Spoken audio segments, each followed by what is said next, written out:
What do these new Oscar rules really mean? Plus, we are analyzing teen movies today. Get ready to blast off into the world of entertainment with Pop Culture Planet.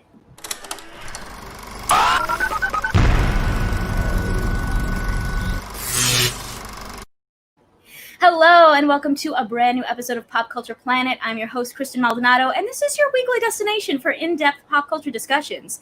Each week, we'll be talking with some incredible guests, breaking down TV and movie news, and so much more. In this episode, I am very excited to be joined by Steffi of In My Humble Opinion and the Diva Dailies podcast. She is back for our second episode, our first returning guest. Woo! And film critic Colin Williams. Yes, welcome. Hi. Thank you so much for having me. It's an honor. I feel so much. Thank you. It's an honor to have both of you here. So how are you guys doing? What is up? Good. I'm good. How are you guys? I'm doing good. I'm doing fantastic. Yeah. I'm just, tired and just living life. I fell asleep multiple times, watching TikTok before we started. Wake up because I'm so tired, but I think that I got all the energy in me now, so I already can't talk because I'm slurring my words because we're tired, but I'm doing good now that we're talking fun stuff. Nice, right? It's like that live energy just brings you to life. I know. I'm like, yes. I know, right? Okay, so let's get into our entertainment origins. That's something we do on this channel to, get to know our guests. So, Colin, let's start off with you. What do you do? How did you get started in content creation, and where did your love of pop culture come from? Yeah, so on my channel, I do a lot of what you guys do, kind of movie-related content. Sprinkling a little TV in there, but not as much as my niche. But I do top 10 lists, ranking videos.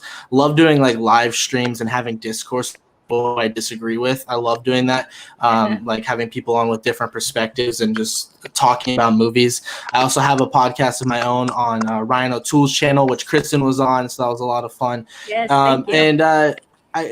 So I started my channel in January of this year, so about 6 months ago, and I just hit 1,000 subscribers. So that's was pretty awesome to be able to do that. Yeah. So it's been a nice month for me because I just hit it. So that was an honor and a great milestone for me. So I'm really excited about that. But then as far as getting into pop culture, I was always just kind of a nerdy kid that in class or whatever, talking movies with people, and people were just okay, dude, shut up, nobody cares, and I never really had people to discuss it with. My dad was a movie buff in a certain sense, but it was more, he wasn't really into the more comic book stuff. It was kind of more the Oscar stuff, Forrest Gump or whatever, those Oscar movies back in the 90s that we'd watch it.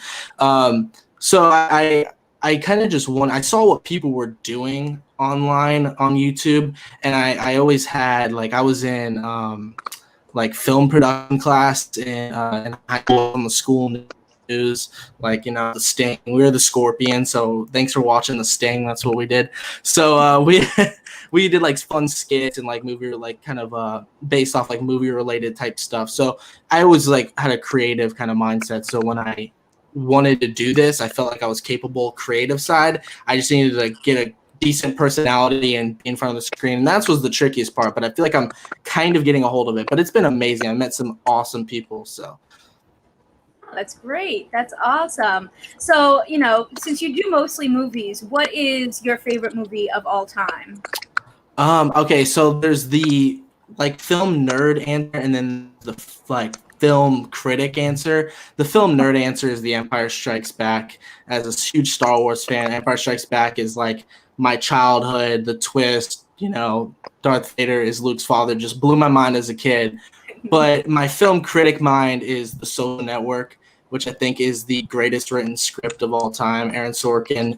David Fincher is my favorite director. So just the two pairings together in a movie that's so millennial, where this entrepreneur age and kind of becoming a mogul or something. Just something about that story is so interesting. So that's my favorite movie of all time, one non-nerdy pick, I guess.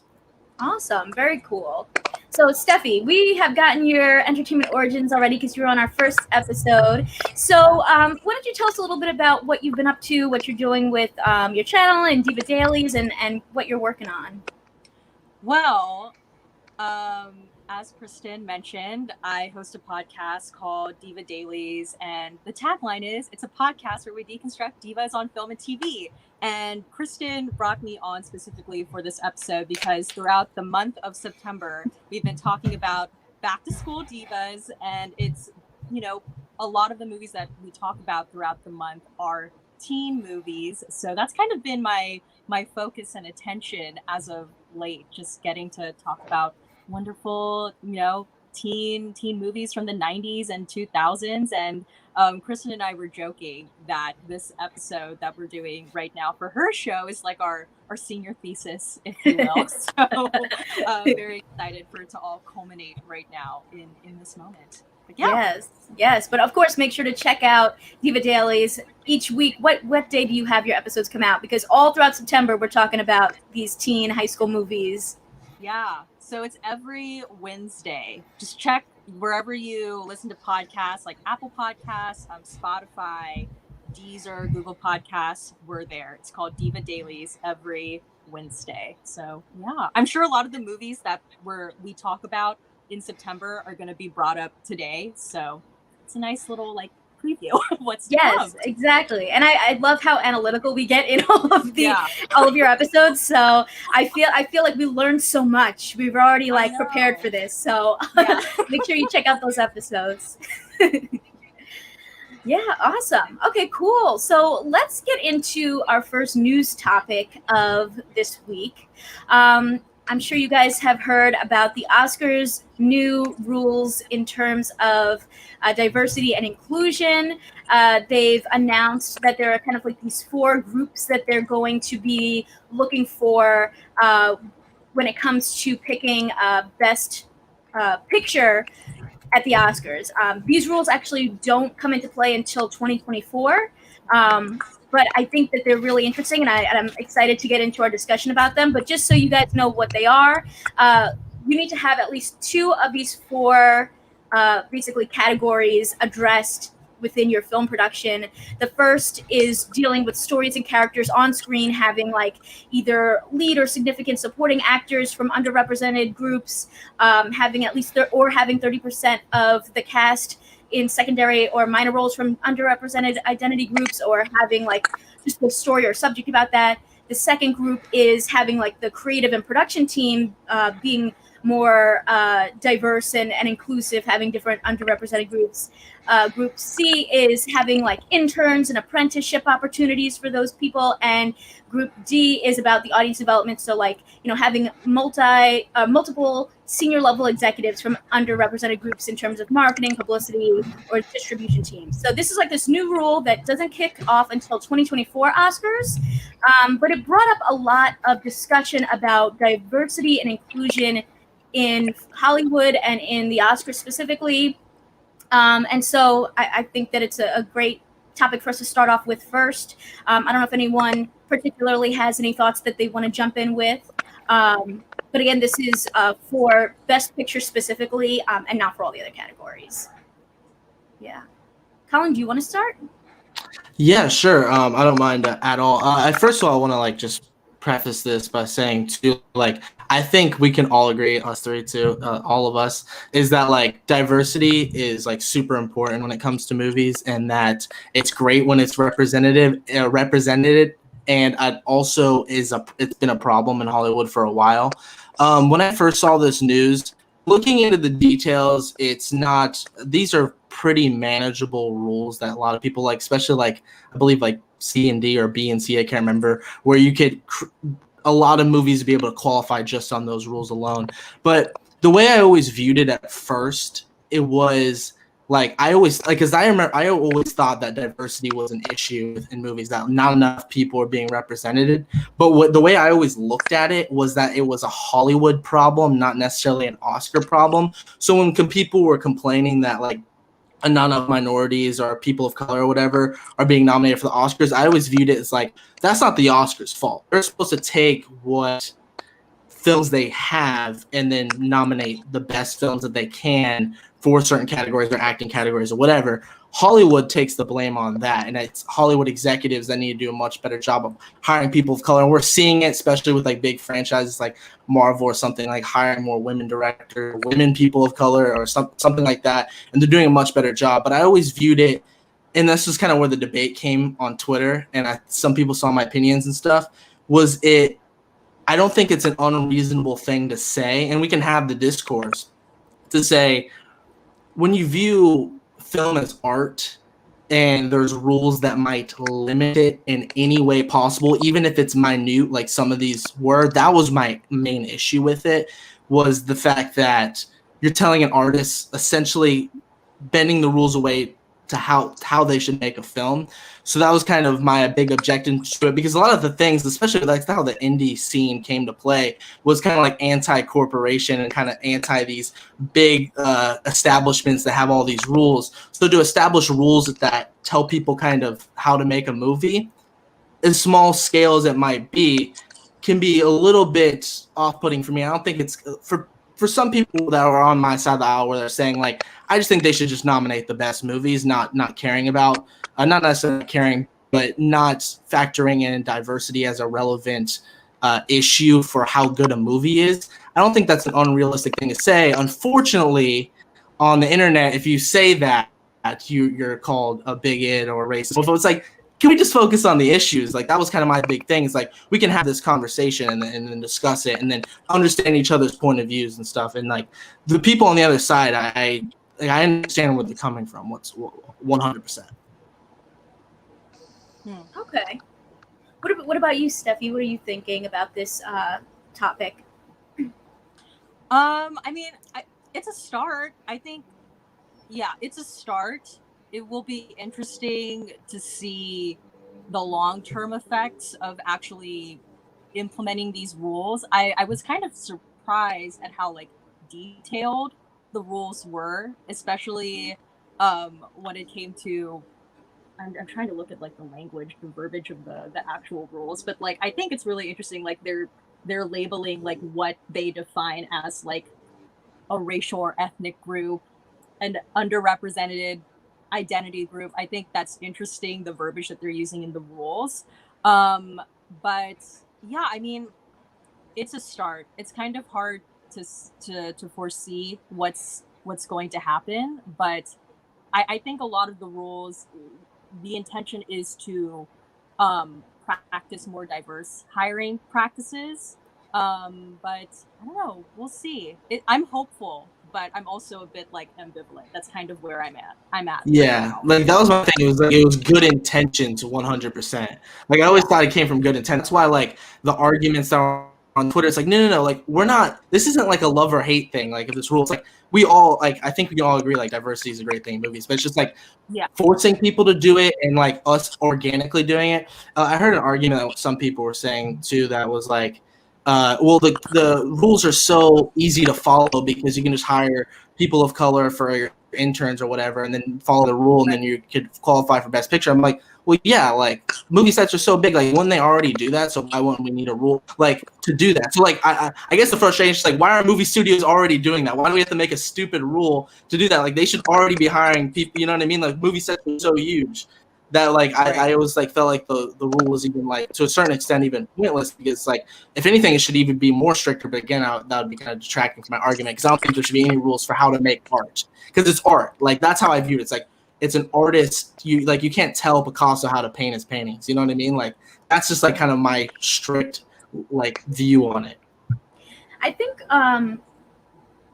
when you think about it though, this is only I feel like people don't always even take the Oscars super seriously at this point. Yeah. You know, like some people are like die hard about the Oscars and some people aren't. And this is one category that they are trying to be more inclusive with. But what about the entire rest of the award show? You know, so it's like I don't think that it's technically asking people to change their art. I think it's saying if you want to be recognized, make sure you're being inclusive. And if you look at like Little Women, Green Book, The Irishman, all of those movies technically still would be able to be nominated for Best Picture. You know, and to me, it's like a lot of these points that they're making are so flexible that does it really make a big change to begin with? Like, maybe there needs to be more, because right now, like, all the films that, you know, that I just mentioned could easily be nominated, and there's no like problem with them, you know? Like, I don't know if it really like oh, go ahead. I was gonna say, I think like for me, my fear when it comes to like, I think it's great that we want to promote diversity, but for me, my fear is always like, are you just like handing this out to me? Because like, or, you know, does that make sense? Or even like not specifically to me, but like, are you just like is this like a handout to a particular underrepresented group because you're trying to like, I don't want to say like virtue signal here, but like you know what I mean? Like, are you just like doing it for optics, or is like, what is the intention behind that? And I guess that's kind of something that's like hard to distinguish, like to distinguish like what is the actual intention behind what you're doing. But yeah, I think, I don't know, like that's why I always, for me, like that's why I keep like repeating myself, like this is hopeful, but I'm also like a bit like cautious, you know? Yeah, I think the other thing though is that you know, Hollywood is notoriously a boys' club, you know, and right, you know, yeah. as much as you can say pick the right person for the job, that person comes from this pool when really there's all these other people that are not included in that. And so I think that if this makes some kind of effort to be like, incentivize, hey, maybe these people, but you know, there's some people that don't care about awards, you know, and there's some people that do care about awards, and to me, I think that this is, you know, like Steffi says, I'm hopefully, you know, cautiously optimistic. But I think in general, it just brings up the idea of like, you know, yes, maybe there is this kind of like incentivizing, but also maybe this is just giving people an opportunity that are very talented that would never have the opportunity before, because Hollywood is such a club, such a closed off area that it's hard for people to break through, you know? Right. Yeah.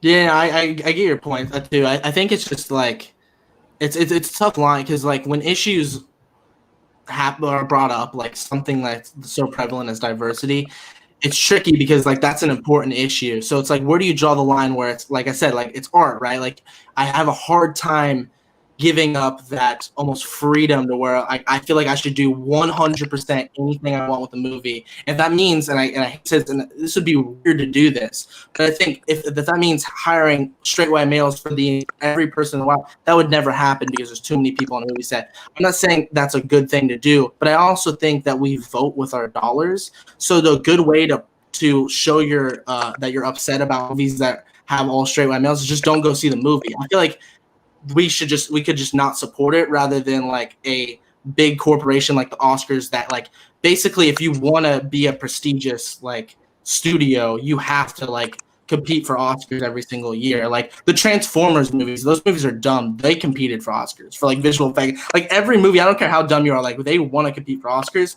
So kind of essentially dangling a carrot in front of them saying like, hey, you have to abide by these rules. Like, even though the rules are well-intentioned and they're good, I just have a problem with people telling other people how to make art, even if it's good, if that makes sense.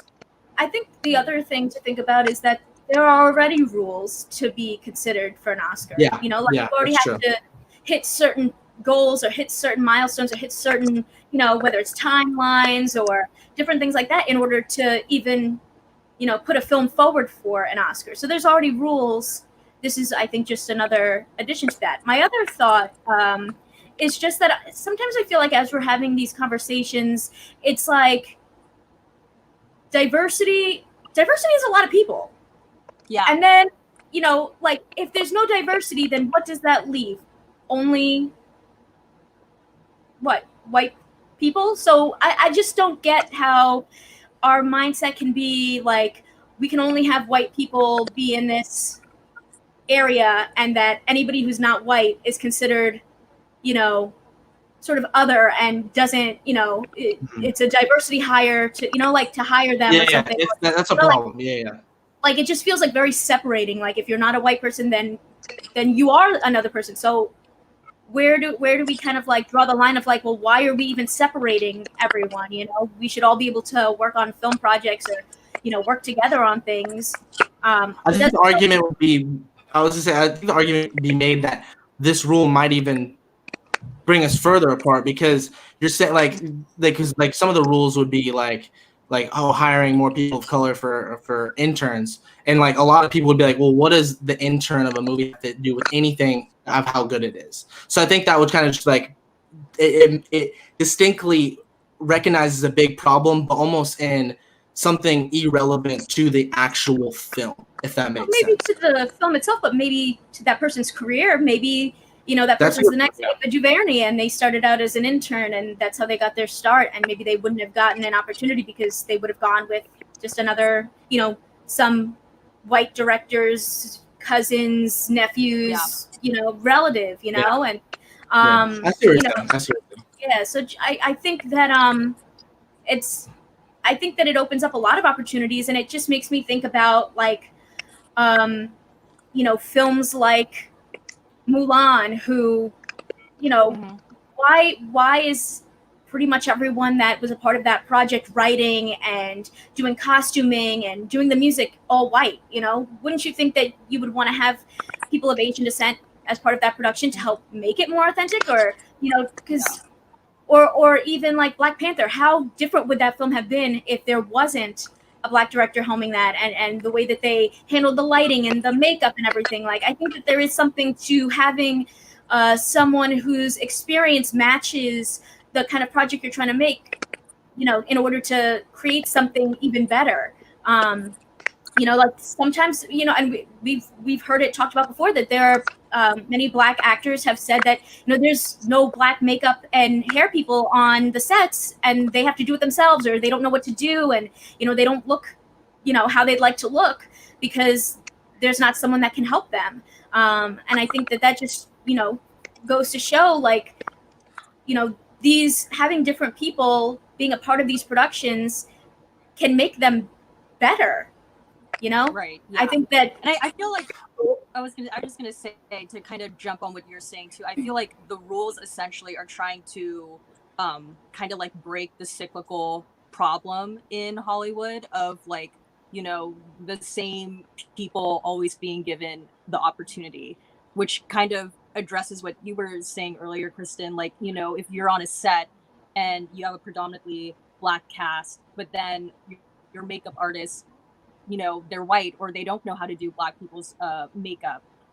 Maybe that a reason for that might be there wasn't that opportunity for a Black makeup artist to work on the set before. So I think that's what these rules are ultimately trying to address, in terms of just like trying to create more opportunity for people who otherwise didn't have it before. Even though like the rules might be like very like bold and like in your face, like you have to meet this, and this, like, yeah, of course it's going to kind of be like a bit, this is like the first time that the Academy is doing this, so it's not going to be perfect, but the intention to make the industry a bit more diverse, I believe, is there. But, you know, we'll see. Something I would like to see is like, and this is like where I think diversity in the Oscars would really matter, and is the committee. More people of color and more from diverse backgrounds, because then there'd be a higher chance you would get people who, and not even just a diversity of skin color, or it's just diversity of opinions, because everyone goes through different, like, everyone has different upbringing, right? Like, and it's based off your experience or your identity or your religion or race or your sexual orientation, or you're just a white guy that grew up in a poor neighborhood or whatever. It doesn't matter. It's just that the diversity in the Oscar committee, I think that would do more than any of what these rules would do, because they're the ones actually voting for that stuff. And I think we would see actually a big change, probably paired with the both of them. Yeah, I think kind of all of these things together will hopefully create a bigger change, and get the movies that deserve to be recognized. I mean, I think last year we saw some really great success with Parasite winning so many top awards. I was so excited. I love Parasite so much, and that was like a big surprise one that everyone was hoping was gonna do well, and then it did. So. I will say too that there was a big conversation on Twitter and stuff, and I think this conversation is so great that like people can just like talk about these issues, and I encourage other people to do this too, because like there was a lot of like there's a lot of like we're like a label obsessed culture where it's like you're this, you're that. It's like let's just listen to each other, try and understand each other, and like learn from each other, because like it was a lot of just like you're an SJW, you're right. It's like, what are we doing? Like, let's just talk about the issues and let's debate it and let's come to a common ground. So I was disappointed on Twitter a little bit, but I think you guys have been great, obviously. Well, that's because we need more than just 100 and something characters to break down how we feel. yeah. That's the thing too. Is Twitter? It's just trying to I don't want to say out woke. It's more like out like. Wit each other. You're supposed to say like the next funny thing because you have like 100 and something characters to say it. So it's like it's not designed for actual like well thought out dialect where you're exchanging ideas. It's trying to who can get the most retweets by saying the funniest thing or the most wit to it, and it's not designed for actual dialogue. Yeah, right. No, I definitely feel that. It's more of like where you get your news, where you get your quick witty thing. I feel like if you go on Facebook, that's where you'll get like a paragraph discussion of something, and Instagram's just where you post your pictures, Yeah. But really quick, I just want to bring up some of the comments here. Scott Sullivan says, "Good points, Colin. Now that you're saying it out loud, your perspective makes more sense." Tyler. Yeah, we were talking on it on Twitter. He disagreed with me, so that's why he said that. Thanks, Scott. Yeah, and I think disagreeing is, everyone has their own opinions. I think, as we've all said here, no matter what our opinion was, we all still think diversity and inclusion and representation is really important. And, I think that's important to point out. Tyler Calvert says, happy to see the Academy is making changes. And Ronald Smith says, Hollywood hasn't been willing to change for the better. So if the Academy has to be the one to set the tone, then so be it. But as a whole, we hope that it does get the ball moving. I agree with that. What's up, Ron? Good to see you. Yes, thank you guys so much for commenting. And let's get into our next category, which is, in case anyone had not heard, history is changing. Keeping Up With The Kardashians is ending. It's the end of a legacy. 14 years, 20 seasons, hundreds of episodes, a lot of spin-off shows. Yeah. They've announced that Keeping Up With The Kardashians is ending. The show premiered in 2007. It is crazy to see where that family started versus where they are now. They all look differently. They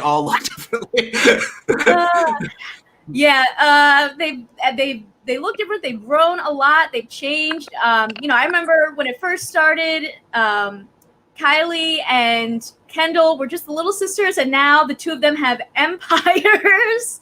It's crazy. Are you guys fans of the Kardashians, or have you been keeping up with them over the last 20 seasons?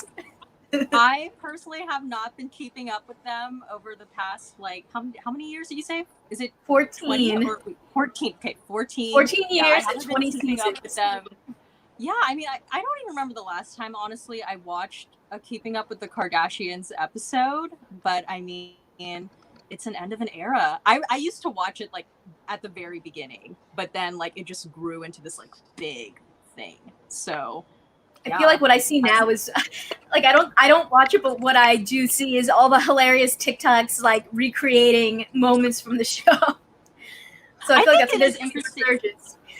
I think it is interesting though when you think about the trajectory of that show in relationship and as it parallels to the evolution of social media, because I think that family in particular they're people who really benefited off of social media and internet culture. So I mean, it's interesting when you think about it in that way. But so long, Kim and the gang. Yeah. I don't know.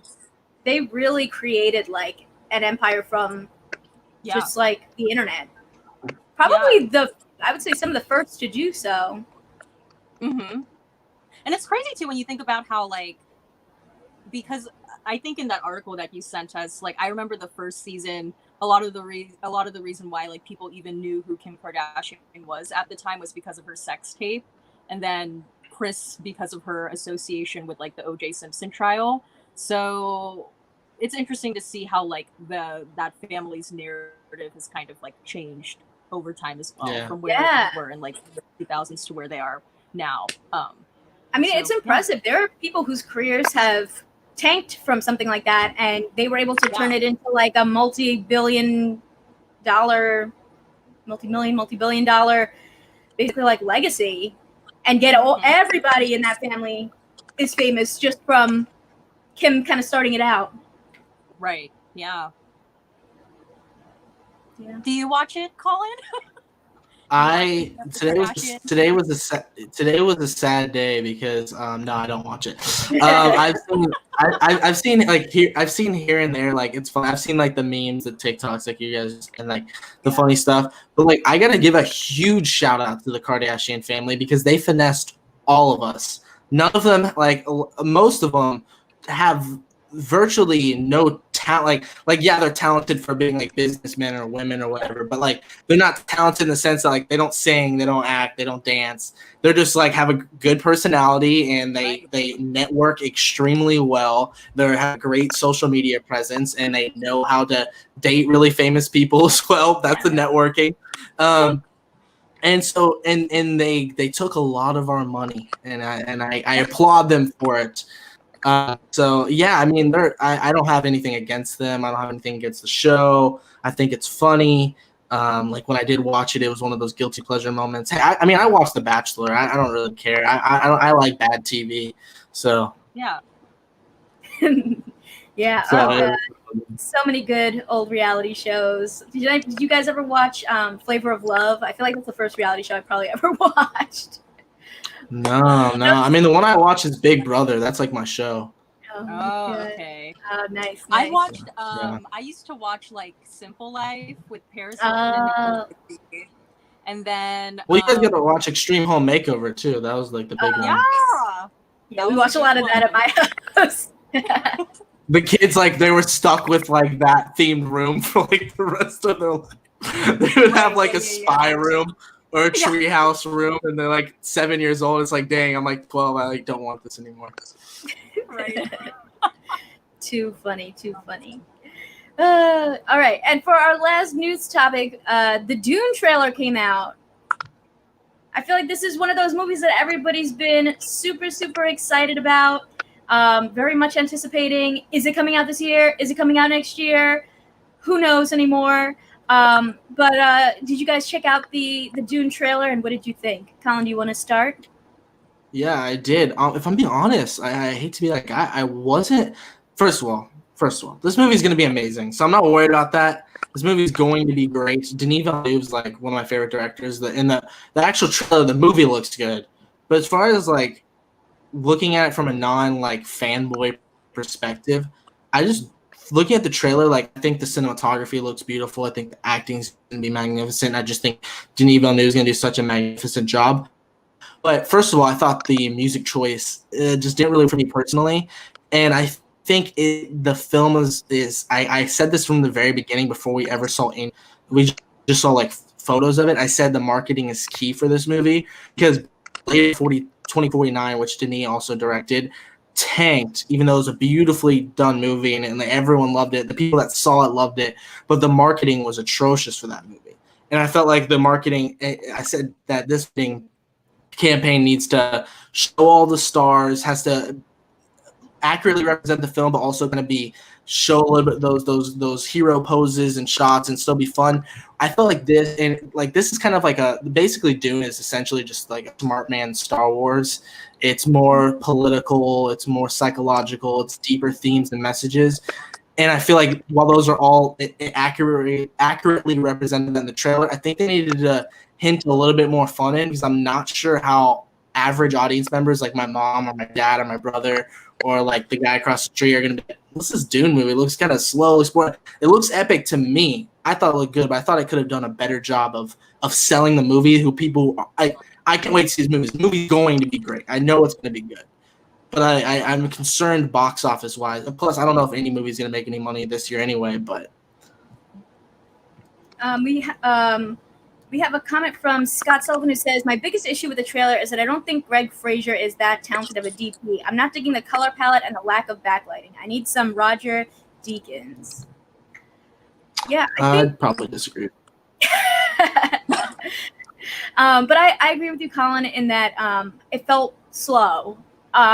This, especially with your comment about it being like a Star Wars for the thinking man. I like the thinking man aspect, but I'm personally not like a huge Star Wars fan. Like those kinds of stories, sometimes they just feel too, I don't even know what the word is, just too, I don't know, like too much fantasy, I guess, for me, or too sci-fi fantasy for me, and I can't get into them. So watching this trailer, I will admit I was kind of like, I don't know if this one is going to be for me. But what about you, Steph? Did you check it out? Yeah, I checked out the trailer. I mean, I haven't really been following this movie. It's not something that I would normally seek out myself. But I mean, I wonder if, I don't know, it's like hard to, I don't know, like by the time when this movie comes out, if the world is going to be like at a state where we can like see this in the theater, you know? Because I feel like if anything, for me, this would be a movie I would want to see on the big screen. I don't know. Well, I mean, for me, as someone who hasn't been following it, my interest kind of peaked at the prospect of like watching a movie that's sort of like a spectacle, like sort of like an event kind of thing. Like I want to go and experience this in the theater. But I mean, I don't know. It looked cool. Yeah, I feel like the appeal to me is like Zendaya. Yeah, that's what I was gonna say. Like Zendaya, like I'm kind of interested to see. Yeah, I'm kind of interested what she can do acting. Like she's already proved in Euphoria, but like that's kind of she's like a younger actress. She's doing a teenage role. Like that's something that's probably more comfortable for her, and she excelled at it and did wonderful. Like Euphoria, can't believe it didn't get nominated for best drama series, like and for the Emmy or whatever. But like, yeah, I'm excited to see what she does as well. I don't know how familiar you guys are with Denis Villeneuve's movies, but he's had a tough time, as masterful as a director as he is. He's had a tough time being accessible to people that aren't just like big movie fans. Like everyone that sees the movie are like, this is like one of the best movies in the last decade. Like this is great. Like Arrival was fantastic. Everyone loved Blade Runner 2049. Dune looks great. Enemy is one of the most insane endings to a movie I've ever seen. Like, and that's an underrated film. But like, he's had trouble. Like, whereas like Christopher Nolan has these thought-provoking movies. For some reason, like Inception is super accessible of a film, whereas Denis always kind of struggled a little bit with that. So that's why I was like, okay, the marketing's key as well to get people in the door, and then it needs to be not like what you're saying, Kristen, like too like kind of outside the box a little bit. He definitely needs to like be reliable to the source material, but be more accessible in nature. And I think he's having trouble a little bit with that. I will, if you guys haven't seen his filmography, I do recommend Prisoners. That's probably his most accessible movie from like, it's basically just like two girls, like little girls that go missing, and it's like a detective story. So it's a little bit more accessible rather than these big, like insane ideas and stuff. But I'm rooting for him because I want him to succeed. And he's already a successful filmmaker, but. Yeah, I feel that. Especially like this movie, I feel like a lot of people are anticipating it. So I hope that it does well for them, and I hope they enjoy it. I don't know if this is going to be for me, but I might check it out just for Zendaya. Yeah, for sure. That's the idea. You like the little nose ring, you know, or I guess that's how they breathe. I don't know. Yeah, right. I guess we'll learn more soon. But yeah, so those are our news topics, and now we're going to get into our main topic for this week, which is analyzing teen movies. And like we mentioned, you know, Steffi and me have been going through all these teen movies on her channel or on her podcast, Diva Dailies. Colin is actually your teacher, right? And also just a fan of coming of age stories. So I was like, this is the perfect trio to talk about, you know, analyzing teen films, high school movies, coming of age stories. So I guess let's start off quickly, you know, just as like a little jumping off point. Do you guys have like a favorite coming of age teen high school film off the top of your heads? Do you have a favorite that, like, when you think of like some iconic, teen movies, this is what you think of? I feel like for me, my immediate go-to would be Mean Girls. Mm-hmm. Love Mean Girls. Yeah, I feel like, I don't know. I mean, Kristen and I were talking about this like in depth last week, but I feel like Mean Girls is just like one of those teen movies that really successfully captured like the cultural zeitgeist of the time. I think I'd be interested to know like your guys' opinions on this, but I do wonder if like there was that teen movie in the 2010s that I've been thinking about that kind too. of like defining of that generation, because I feel like when you think of like the 2000s, I feel like Mean Girls is kind of like that's the teen movie, and then like in the 90s, a lot of people would argue like Clueless was that movie in the 90s, and then when it comes to like your 80s teen movies, like you throw in a lot of like John Hughes films, but I feel like for me, my definitive like teen movie is Mean Girls, because I was just like that perfect age when that came out, and I was like, yes, this is everything to me. And I just feel like that script is still like solid, even though the pop culture references in the movie are like very of its time. I think still like the jokes land, they're still really funny, and it's iconic, like literally iconic. Like a lot of people reference it all the time in their day-to-day life, to the point where I feel like a lot of the quotes kind of have a life of its own.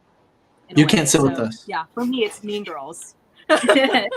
Yeah. What about you, Colin? And then we'll get into that idea of like what is the one of 20 the 2010s? I don't know. Well, I kind of have the answer for both, because my movie I think is that iconic pick, and it's my favorite coming of age movie of all time. And I will preface before I give you my pick, this movie legit changed my life. It's the movie. Wow. It is the movie that got me into film.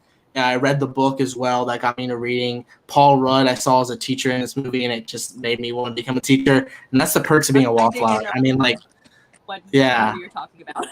yeah. The perks of being a wallflower just like is like, it's talking about like defining high school movies of the 2010s. I maybe Lady Bird, but I cannot think of one that challenges the perks of being a wallflower. From what's interesting about teen movies and coming of age, because Mean Girls and the perks of being a wallflower are like completely different tones. Yeah. But that's what's interesting about the teen movie, is that it's the same type of genre, but not really, because like the perks of being a wallflower tackles like much deeper themes and stuff, and then Mean Girls is much more of a commentary on like mean girl like culture, and it's funny and it's witty and it's probably more digestible and rewatchable. Whereas the perks of being a wallflower is like the ups and downs of high school, like mental like depression and issues, like coming into your own and gaining confidence and learning from the people around you. And like the movie, like there's not a movie I cry more. It doesn't matter how many times I see that movie, I cry like a baby at the end. The David Bowie song, I can't do it. I can't do it. But it's great. That's my favorite. Okay. Yeah, now, have you seen? I have not seen Perks of Being a Wallflower, but have you seen it, Steffi? Yes, I have. I remember. Oh my god, I think it's on Netflix, right? Yeah, it's so good. It's so good. Watch it tonight. Yeah, watch it tonight. Yeah, you have to watch it. It's really good. Yeah, I remember before the movie came out, because I think like Perks of Being a Wallflower, like that was a book that I feel like a lot of people, at least when I was like in high school, early college, like that had a very big following in and of itself. And then when like news got out that, oh my god, this is going to be like made into a movie, people were like, oh, this is so exciting. I remember before that movie came out, I went with my mom to Target, and she like kind of went around and did her thing, and then I saw Perks of Being a Wallflower on the shelf, and I just like sat down and started reading it, and I was like openly crying in the It's corner. such a good book. And actually, fun fact, the writer of the book directed the movie. That never happens. Yeah. So wow. it's very accurate to the Steven Chbosky. He also directed another coming of age movie, but it's in the perspective of a fifth grader, Wonder, which is an amazing movie. Oh, that was good. That was good. So he directed that movie. He didn't write the book, but that one's based off a book as well. Another one I wanted to mention too. This is a completely different tone as well. It's like very satirical, dark comedy. And someone mentioned in the chat, Scott mentioned as Election is his favorite high school movie. That's probably my second favorite. That movie is like top 10 favorite movie of all time. Like that movie is So hilarious. I don't know if you guys have seen that one. Yeah. Reese that movie's so good. Yeah, she's so very good in that one too. And that's a 90s one that's like kind of iconic and stuff. We have a comment from Cameron Wesley who says it's probably a 3-way tie for them between 10 Things I Hate About You, The Perks of Being a Wallflower, and Mean Girls. And I was going to say 10 Things I Hate About You. Yo, I love that movie. in the episode that me and Steffi did, all we did was talk about Heath Ledger's smile because it's dangerous. It's dangerous. Yeah. Wow. Yeah, that movie, I just think that they did so many things so well, and that's another one for me that I feel like is just, they tackle high school in a very different way that I felt like was a bit ahead of its time. Especially with the way that Kat was portrayed. I think that she was very not the typical high school student, which I love when they do things like that. I think Clueless is another great example of like taking the mean girls and making them like really nice, like you just don't expect that, doing a little bit of a twist on what you would expect in like a high school story. Well, like I said, like that's why this like teen movies are so great. It's like some of them are seriously like wildly different genre, and like you could basically throw in a teen movie at any point depending on your mood because it's like subgenres within that. Like Superbad like is a teen movie, but it's like one of the greatest comedies of all time in my opinion. The movie's like so funny, but then you're feeling like some like those like 80s like that like era of rom-coms that were just like coming out every single year. An underrated one I don't think people talk about is Can't Buy Me Love. Like that movie is amazing. That's a one of those. Like I've never been the biggest Breakfast Club fan in the world because I always thought like that was like looked at as like the crown jewel of like coming of age high school movies. And I'm looking at all these like underrated ones, like especially in that 80s, like Fast Times at Ridgemont High or Can't Buy Me Love or something. I'm like, man, these are so good. So like it's cool like the like subgenres within the actual genre of teen movies. Totally. And speaking of Breakfast Club, that's one for me that also I don't really like the movie that much, or like I just don't I don't get it as much. Much. But for some reason, I love when they do Breakfast Club episodes of TV shows. Yeah. Like I don't care about the movie, but there's something about that. Lemonade Mouth was Breakfast Club. It was like a remake of Breakfast Club, but it was a musical. Yeah. And oh my God, they did Victorious did one. Degrassi faking it. Like literally any like teen show that you could think of has probably done some type of like detention Breakfast Club themed something, which I just think it's a fun. It's interesting, like seeing the eras is what I meant to say. The 90s was big, or I'm sorry, the early 2000s was. Oh my God, the early 2000s, that was kind of a rough part in history because these like the fashion was so bad. I can't even watch these movies sometimes, but it brings you back a little bit. So it's nostalgia in a way because I like, it's like I'm a 90s kid, but I grew up in the like early 2000s stuff. But it's funny, like Mean Girls, there's a lot of Mean Girls, like Mean Girls did it the best. But like there was like a kind of a bad version of like Mean Girls all the time, like John Tucker Must Die. Like that one. Yeah, I remember that movie. That one's a guilty pleasure. I mean, it's like not a very good movie, but it's like so like just fun to watch. It's just like that. It had that vibe. Like it's like that movie couldn't be made today or in the 90s or in the 80s. Like it had like the music, like those like pop punk songs.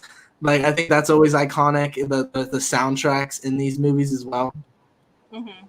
Yeah, I feel like the teen genre in particular is a genre that really relies on like nostalgia and really relies on like capturing the period of time in which like the high school characters are in. I think that's kind of part of the fun of watching any of these like teen movies, whether they're like a John Hughes movie that's like very specific to the 80s aesthetic, and then if you go to like something like Clueless where that like the fashion and the design of everything is so like 90s, and then like Mean Girls or John Tucker Must Die, that's very like when you are when you see those movies. And I think that's what makes it fun. That's what makes watching these teen movies like fun too.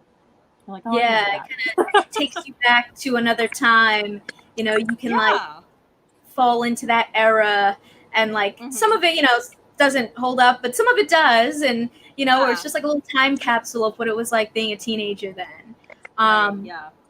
So I'd love to talk a little bit more about kind of some of the, teen movie tropes that we, kind of notice throughout a lot of these movies. I think oftentimes there's, narrations from the, from the lead character, or you get to see all the different school cliques as you kind of walk through the cafeteria and stuff like that. So, I think a lot of these movies have certain things that they repeat in a way that I think also adds to that nostalgia of like, okay, well, we saw that in, this movie in the 80s, and they did it again in this movie in like the early 2000s, Yeah. So one that I think was interesting when it comes to narration is one that we talked about, Clueless, and how they have Cher sort of like setting up the entire film and kind of giving you the background you need to know before you actually get into like the main story, which is kind of just following her life as a Beverly Hills teenager. Right, yeah. And I think even in Mean Girls, we see the same thing of like Katie sort of narrating everything that's going on. I asked them what the date was on October 3rd. I asked them what the date was. It's October 3rd or whatever she said. It was so funny. Yeah, the narration. Yeah, I mean, like, I feel like the first person narrative like device it's kind of like a hallmark, like you said, of like the teen genre, because I feel like the idea of it is to take the audience into like the world of this teenager, and like we're seeing this world from the perspective of that person. Like, I mean, yeah, like Clueless is like a classic one, because like you even like get a feel and sense of like, oh, this is how she sees the world, and this is how she talks, and like that's like part of the character too. Like Clueless, I feel like Mean Girls is a direct lineage of that, with Katie Heron, and then you have even like with like TV, like Euphoria, Zendaya's character is like narrating that show. I'm trying to think. Yeah, that's like brilliant narration too. Actually. Yeah, and then like in the 80s, you have someone like Ferris Bueller's Day Off with. It's interesting to see how they do it in different ways, because in Ferris Bueller, he's physically breaking the fourth wall. They also kind of replicated that in Daybreak. I don't know if you guys watched that show on Netflix, but they kind of took a lot of inspiration from like the early like 80s teen movies, but then like with Cher, like you said, we're getting in her head. I thought what they did very interestingly with Mean Girls is that they kind of showed us this perspective of someone who like doesn't know what it's like to be a high schooler, so they can kind of do different things with it. Like she's coming from like a jungle and she's like, I don't, we all know what high school is, but now we're seeing it from the perspective of someone who doesn't. And so it's like interesting to see how they can do different things with narration and kind of put you in a different mindset, and like see things with fresh eyes. I love in Mean Girls too when they do like. Well, the perks of being a wallflower. I was gonna say, I just like love how in Mean Girls. No, go ahead. I was behind you.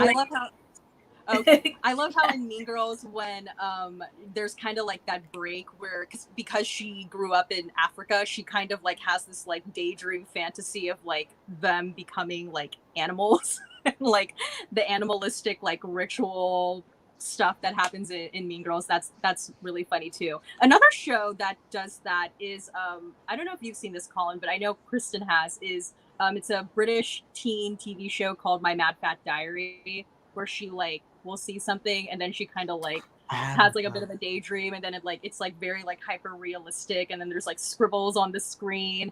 But first person narration is just really fun to see used in this genre. The Perks of Being a Wallflower did it a little differently too. Like you said, they did it from like he's writing to someone. Like it was like his like almost his personal diary. So he's basically just reading the letters that he was writing to people. So that was interesting as well. But it's cool. Like these tropes are becoming almost less and less common, because as we've seen over the years, I want to say like last decade from the 2010s on, I feel like there's been an effort to like, okay, these are actual, not just like schlocky little like cute little teen movies. Like these are gonna be like prestige pictures. So we saw like Lady Bird is a great example of a coming of age movie that like was going for Oscars, and it didn't really fall into the tropes of a narration and stuff and all that. Also, it's kind of like there's some that are super stylistic as well. Like Dope is like is a coming of age movie I've never seen before, where you have these these people of color in a poor neighborhood who love 90s rap music, have a punk have a punk rock band, like they say they like white people stuff in the movie, like that's what they say in the movie. So it's like you have these really interesting characters, like you've never met someone like that before who's like has those such distinct features. So I think like one is like a big trope in that. Well, not even really a trope. A big characteristic of a good high school movie is characters that are not just that you relate to, but are unique as well. That are different than what you've seen before. And I thought Dope was a great example. Even that movie's flawed. I would say it's like one of my favorites, but like so stylistic in its approach and like very different. Yeah, that's a good one. Yeah. I definitely have to check that one out. I've heard good things, and I think who's in it? Oh my gosh, I'm forgetting her name right now. From Zoe Kravitz. Oh, it's Zoe Kravitz? Or I thought it was the girl in Flash also. She might have, in it, but she's like not, because there's like another girl in Dope, right? Because there's like the three friends. Yeah. Zoe Kravitz plays like I think the crush of the guy. Well, and the other guy, not the main guy. Yeah. Well, actually, funny enough, the main guy. Oh, okay, yeah. Well, the main guy plays Miles Morales in Into the Spider-Verse, and then the friend, he plays Flash Thompson in Spider-Man: Homecoming and Far From Home, which is interesting that they both play like essentially like Spider-Man universe characters, which is funny. That's cool. Yeah. But I feel like I don't really know as many. Or at least I feel like I haven't seen as many coming-of-age stories about people of color. Dope is the one I can think of off the top, like you mentioned. But I would love to. I feel like would you categorize like To All the Boys I've Loved Before? Kind of. That's like a teen. Yeah. That's true. Yeah. That actually goes back to the. I think that goes back to.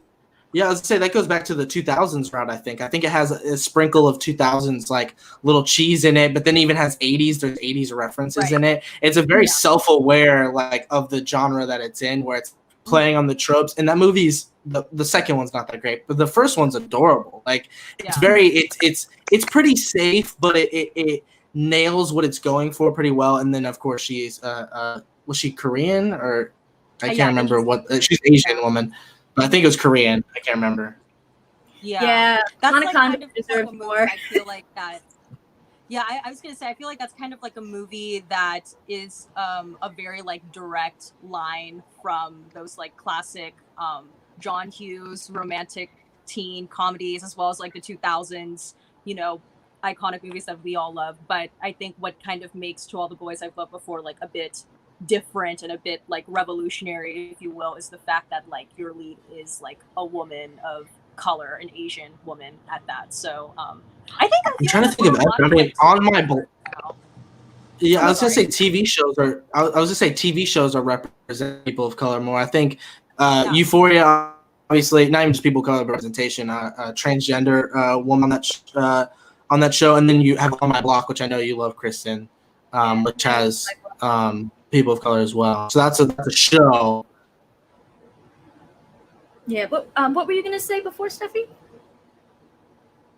Oh, I was just saying that I feel like what made To All the Boys I've Loved Before like a great movie is the fact that like, yes, it's a direct lineage of things before, but what makes it like new and fresh is the fact that you have this like woman of color, Asian woman, like as your lead, And I feel like coming off of that idea, I feel like that's what I feel like a lot of the teen movies, teen shows are now like doing, is what makes it current is the fact that there are more, kind of to tie in what we were saying earlier at the beginning of this video, is what makes it more current is the fact that there are more like diverse faces and diverse stories represented in the show or in the movie, so Yeah, I mean, I think what made, especially with To All the Boys, like I feel like To All the Boys, Crazy Rich Asians came out around the same time, and this was like the first time that you've really seen like Asian Americans in a romantic comedy lead role, which is What was the other one? Won't You Be My Maybe? That's not a teen movie. That movie's great. Won't You Be My Maybe is amazing. Yeah, that came right after the great movie. Yeah, I was just saying, I like Won't You Be My Maybe. Won't You Be My Maybe? I think that's what it's called. Over both of those movies, actually. I think that movie's great. Yeah, it's definitely a really good movie. And I just love when we get to see, these things that we've not seen before, Like I think like you mentioned, Steffi, the fact that we're able to see, an Asian teen girl lead a romantic comedy teen movie, like you don't see that. And I do think that's what makes it like refreshing to see, because you're like, oh my God, that could be me, like that could be. Yeah. It's very exciting. I know like what's her name? Oh, Lara Jean became like a Halloween costume that year because people were so excited that they had like a new character that they could look up to, which I think is really cool. Yeah. Yeah. So I think another thing that we see a lot of times in these films, which I think is really fun, is that kind of like introduction to the school through like high school cliques. We see it's really fun because you always have like that main person kind of showing someone around, maybe through the cafeteria, through the quad, something like that. And, it's like all these fun kind of like goofy stereotypes about the school that I think also gives you a peek into what, the environment is that they're in. Another, Clueless, we see that. Mean Girls, we see that. 10 Things I Hate About You. Oh yes, 10 Things I Hate About You. This one isn't a comedy. I'm sorry. This one isn't necessarily a teen movie, but it's like one of my favorite comedies. But 21 Jump Street has like an amazing scene where they first get to the high school, and you see all the different cliques, and they're undercover cops. They haven't been in high school in years, and this was like in 2012. So things had changed since the early 2000s when they were there. So when they're 2012. Like there was a little bit more of a culture in the early 2000s, like bullying people who read and did things, or like if you like superhero, like loving superheroes now is a really popular thing, like popular or not. So like they went to the school and there was a culture shock for them. So they're going like, okay, there's the geeks, there's the jocks, like there's the goths. They saw like these hipsters, like what the heck are those? Like they didn't know what they were because the hipsters weren't a thing when they were. It was like so funny though, like the kids cared about the environment now, whereas like back in the day that wasn't as big of an issue. So he was making fun of them. So it was like so great. They like captured that. They almost made fun of that cliche in these movies as well. Yeah, it is. I think it's a fun cliche that kind of gives you a lot of insight. Yeah. Into what's going on. Where are we? What is happening? Kind of one of those setting the scenes without having to like go too far. Right. I got a question for you guys though. What clique were you guys in high school? What were you guys in? That's the real question. I feel like I was not in a clique. I was just like off to the side in the normal people area, but there was, I don't know, like I was just like off to the side doing my own thing. But outside of school, I was definitely a theater kid. So, what about you? I feel like for me, I wasn't really like in a clique per se. I was kind of just like there. You were in the dance crew. You were in the dance. I was on dance team, but it wasn't like we would like the dance team would like sit together at lunch and that like whole thing.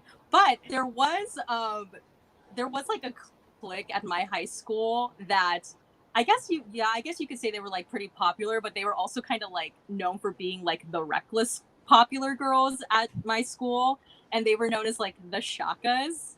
And first I can show you the symbol now. And they used to do like this thing with their hand to be like they'd be like the Shaka. I live in Florida. In Florida. Like I know that. Yeah. That's what they would live on the east coast of Florida, like Yeah, I don't know, but that was their thing. They sat at a table together, and everyone like would know when they would enter the room because people would be like, "The Shakas are here." Did they made that up themselves, right? Yeah, they made it up themselves. Okay, so not like the plastics who just were, not like the plastics who were just dubbed the plastics. No. They gave themselves that name. What about you, Colin? What group were you in? This one's interesting. it's kind of weird because I was like kind of friends with everyone. Like I never was like I was friends with, like, I remember like I would be friends with like some of like the most popular kids in school, but like I remember going to the movies with this kid who like wasn't popular at all, and I didn't judge him based, like, he was like this nerdy kid, super quiet, but like liked comic books, and I did, and it was like our own little secret thing, like no one knew about it. And we saw like, I remember we saw like Pirates of the Caribbean, and we saw like some movies together, like low-key, like it was like a good friend that like no one really knew about. So like I was always kind of like dipped around everywhere, but I was in the school news, so that was kind of like, it was kind of like you're kind of a little bit popular by default because of it, because you're literally like in front of like the entire school with like, so it was like, hey, you're in the school news, like it's Colin from school news, and like I was kind of the creative person behind a lot of the skits, and like people knew that, so I was kind of like I was kind of like the creative guy for like I was like definitely when I like my senior year of like being in production class of like the school news, I was looked at kind of like I was a little bit like the leader of that group, because I've always kind of been the person that's like, okay, we're doing like let's have these like board meetings of these skit ideas and stuff. So it was really fun doing that and like interacting with, like I said, I was like, but also to me too is I dated a girl throughout my entire high school. I dated one girl from in 9th and 10th, and then I dated another girl from 11th and 12th who I dated for 3 more years after that. So I've been in a relationship basically like my entire like young adult life, so it was kind of took up a lot of my time as well. And I worked since I've been working since I was 15 years old too. So I hear you. Very cool. Another trope that I think is really fun to get into is I feel like there's always some kind of like moment where someone has to make a big gesture, and a lot of times it was musically related. I think the most iconic one I can think of off the top of my head right now is 10 Things I Hate About You, Heath Ledger on the bleachers dancing to Can't Take My Eyes Off of You, serenading Cat. What a dream. what a dream. But I think Can't Buy Me Love, is that another movie, or Say Anything? Yeah, the Can't Buy Me Love. Well, Say Anything is the one with he's got the stare outside. But Can't Buy Me Love, they come on the lawnmower, and it's like music playing. So there's some sort of gesture. You're right too. But also leading up to that gesture, in every high school movie, there's always a misunderstanding right before that gesture is made. There's always, they can wrap it up in like 3 seconds, like, oh no, I didn't mean to do that, like that, like you saw something in out of context, or that's not what I really meant, or whatever. And like any reasonable person in real life would be like, oh, let's just talk this out for like 3 seconds. But it's always like they don't talk for like the last 15 minutes of the movie until they can get back together, or they can become friends again, or whatever. So it's just funny. Yeah. Yeah, I feel like that the whole misunderstanding, the gossip mill of high school, that's like everywhere, not even just in teen movies, but in like teen TV shows too. It's always like well, he said, but she said, but he said, and then there's like some sort of like misunderstanding. Yeah. There's always, that's the thing in movies I can't stand is misunderstandings. It's like, you guys could just wrap this up in like 2 seconds, but now we're like dragging this on. But, right, it's like nobody had a phone that they could just say, "Oh no, that's not what I meant. Meet me here," or like, "No, that." You know? It's always like, "F you," and then hang up the phone. They don't talk. Like no one's answering each other's phones. Like I would never do that. I would want to understand where the person was coming from. Like I don't know, but like it is what it is. I love the teen movies. It's just a part of the. It's just baked into the cake. You know, that's kind of what it is. Yeah, it's fun, but I think it also sometimes can. It makes me think of this is not a teen movie, but when we were watching How to Lose a Guy in 10 Days, you know, there's always these like misunderstandings that cause all this drama, and it's like, do people really live with all that drama? Do people really want that drama? It kind of makes it feel like you need that, otherwise you're not having a successful like relationship or high school experience, and it's like, maybe we don't need all this drama, you know? Like, can't we have like a civil, non-problematic experience? I feel like teen stories though, maybe not with like the young adult like romantic. I was gonna say I feel like maybe the teen stories have a little bit of leeway when it comes to the whole like miscommunication thing, because it's like they're teenagers, they're still trying to like learn how to communicate and whatnot.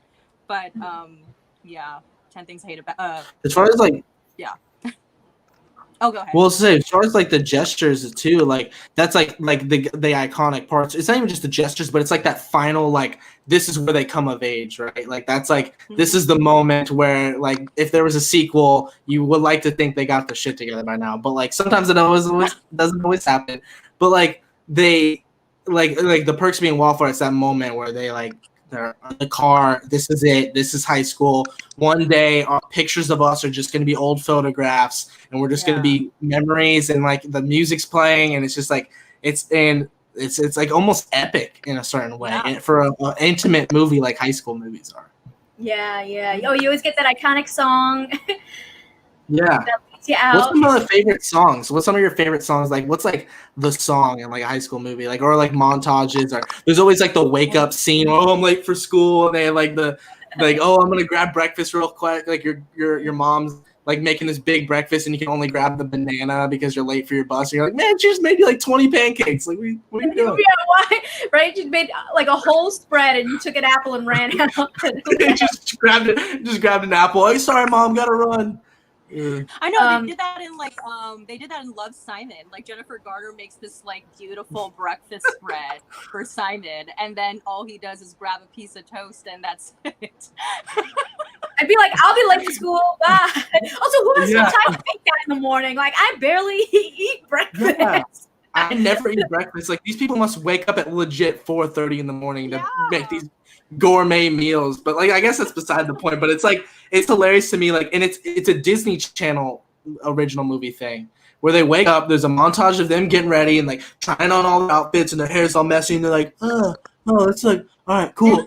And then like, they do that or whatever, and then their parents are making breakfast. And he's like, sorry, mom. Takes a sip of orange juice, grabs a thing, and this backpack. That was back when they did the one strap, not the two strap, and they walk out the door. It was iconic. It's iconic. Yeah. Too funny. But going back to what you were saying, music. One of my favorite like teen movies is from the 80s called Teen Witch with Blake Lively's older sister Robin Lively. It's amazing. It's about a girl who finds out when she turns 16 that she is like descendant of witches. It's also a musical, but for like no real reason. Like I think just because they're like musicals, right?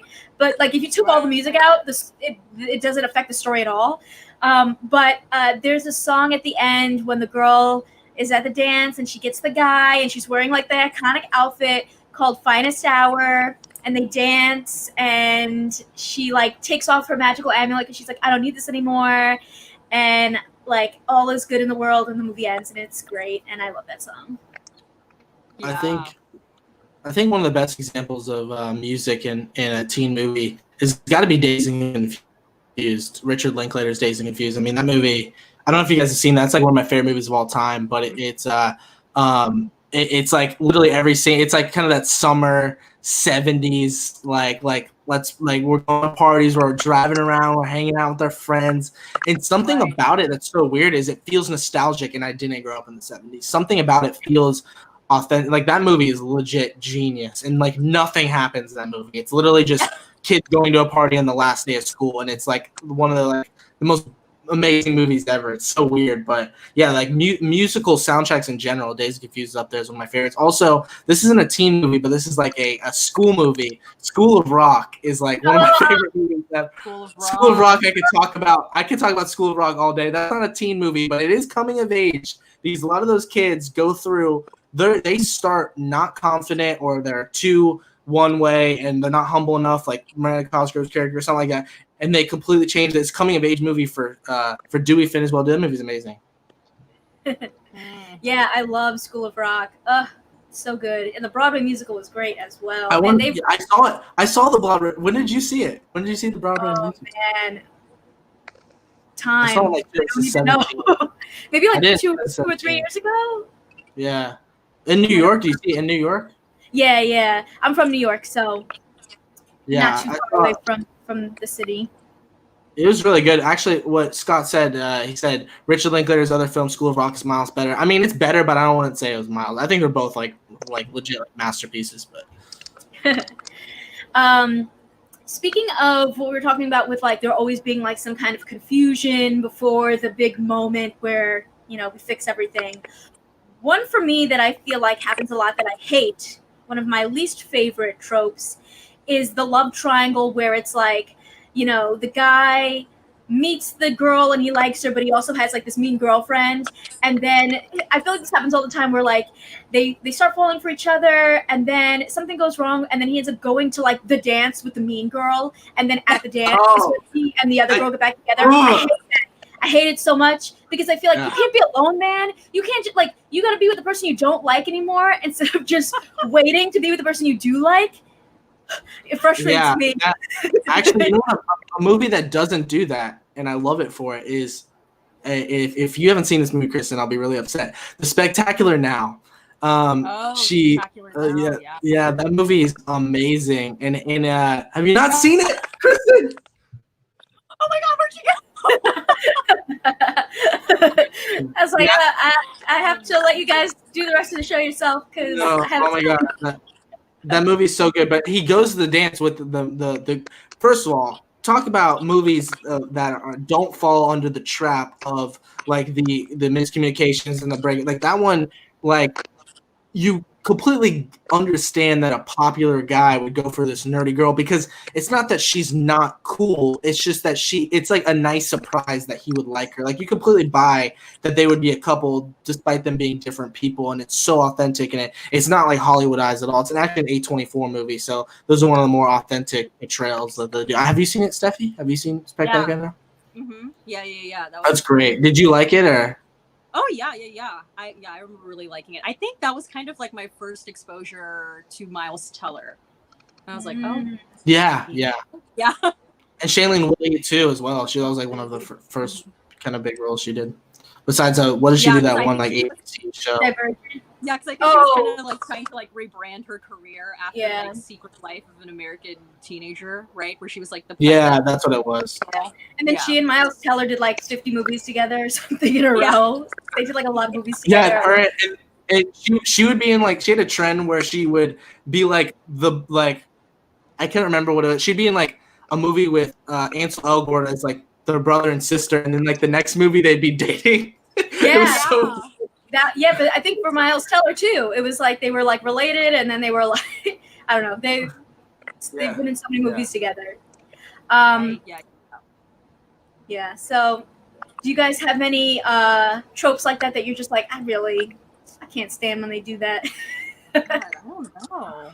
I just remember seeing that in the Duff and being like, oh, I'm so frustrated. I hate when they do that. It's like I couldn't stand the Duff. I didn't like that movie. I liked the really book, I think, but then I can't remember now. I liked one of them more than the other, but I enjoyed it. But not that one part, obviously. I mean, sometimes the best friends are always kind of annoying in these movies. Like there's always like the quirky best friend that's like the comic relief sometimes. And sometimes they're great, and sometimes they're just like, dude, what are you doing here? Like you're just annoying. I can't think of any off the top of my head that I can think of because I've seen a lot of good coming of age movies. If I'm being honest with you, I think it's an underrated genre for how like actually great they actually are. But like that is something I think that's more of a trope of like teen sitcoms too. Like it's like the quirky best friend. It's like they're so annoying, but that's kind of one that I think of. I feel like maybe I don't know if I would necessarily like call it a trope, but I think what's common is a lot of like these teen movies or teen shows are drawn from like actual books or source material, like we were talking about during our 10 Things I Hate About You episode, how during that period of time there were a lot of teen movies that were specifically drawing from Shakespeare text. So 10 Things I Hate About You is like an example of that. Like Clueless was taken from Emma. I'm trying to think, like even like Mean Girls, which I didn't know was based off of like a nonfiction book. Yeah, like a how to like communicate with your daughter book. So yeah, and then like Perks of Being a Wallflower, that's taken from a book as well. Trying to think. Like, yeah, I wonder, like, are there very many like original? Like, I'm pretty sure The Spectacular Now was a book also, right? Yeah, it was. I have it right there. And I have The Perks of Being a Wallflower, and I have Me and the Earl and the Dying Girl. Like that was based off of, that one was that. That's the thing. It's like coming of age movies. Like some of them, it's like more style, less style. Like some like Dope, or I think Me and the Earl and the Dying Girl. Like great examples of like, yo, like this is a vision behind realistic in its approach. Yeah. Yeah, so I want, like, what I'm trying to think of, like, what are some original coming of age stories that aren't based on books? Original or no? I couldn't stand Booksmart. But it kind of felt like another take on like a Superbad, you know? Right. So I don't think it was. I think they just were inspired by some moments. So I don't think it was like actually an adaptation, but it felt very similar. But yeah. I'm trying to think too. Even Election is based off a book as well. Talk about music in movies. And what's funny about that book too is it came out a year before the movie, which is like, well, that's like a huge turnaround. Like they must have immediately.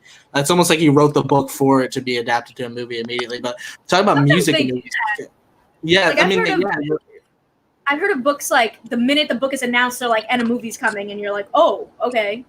Yeah. That's what happened to that Miley Cyrus. What's his name? Liam Nicholas Hemsworth. Sparks. Yeah. That's what happened with that whole movie. Was like, I think the movie was announced, and then Nicholas Sparks was like, okay, I need to, like, because he already knew he was going to make the book, but then like the book technically kind of came after the screenplay. It was like a weird order of things with that one, but that's an example of that. Yeah, that's interesting. Yeah. Election was a huge turnaround though. But like going back to like music and movies, this one's got like this really like, I don't know if you remember this, Steffi, but it's like kind of like that iconic moment a couple times where Reese Witherspoon's character realizes like she has like something bad has happened and she's upset about something, and there's this part where it's like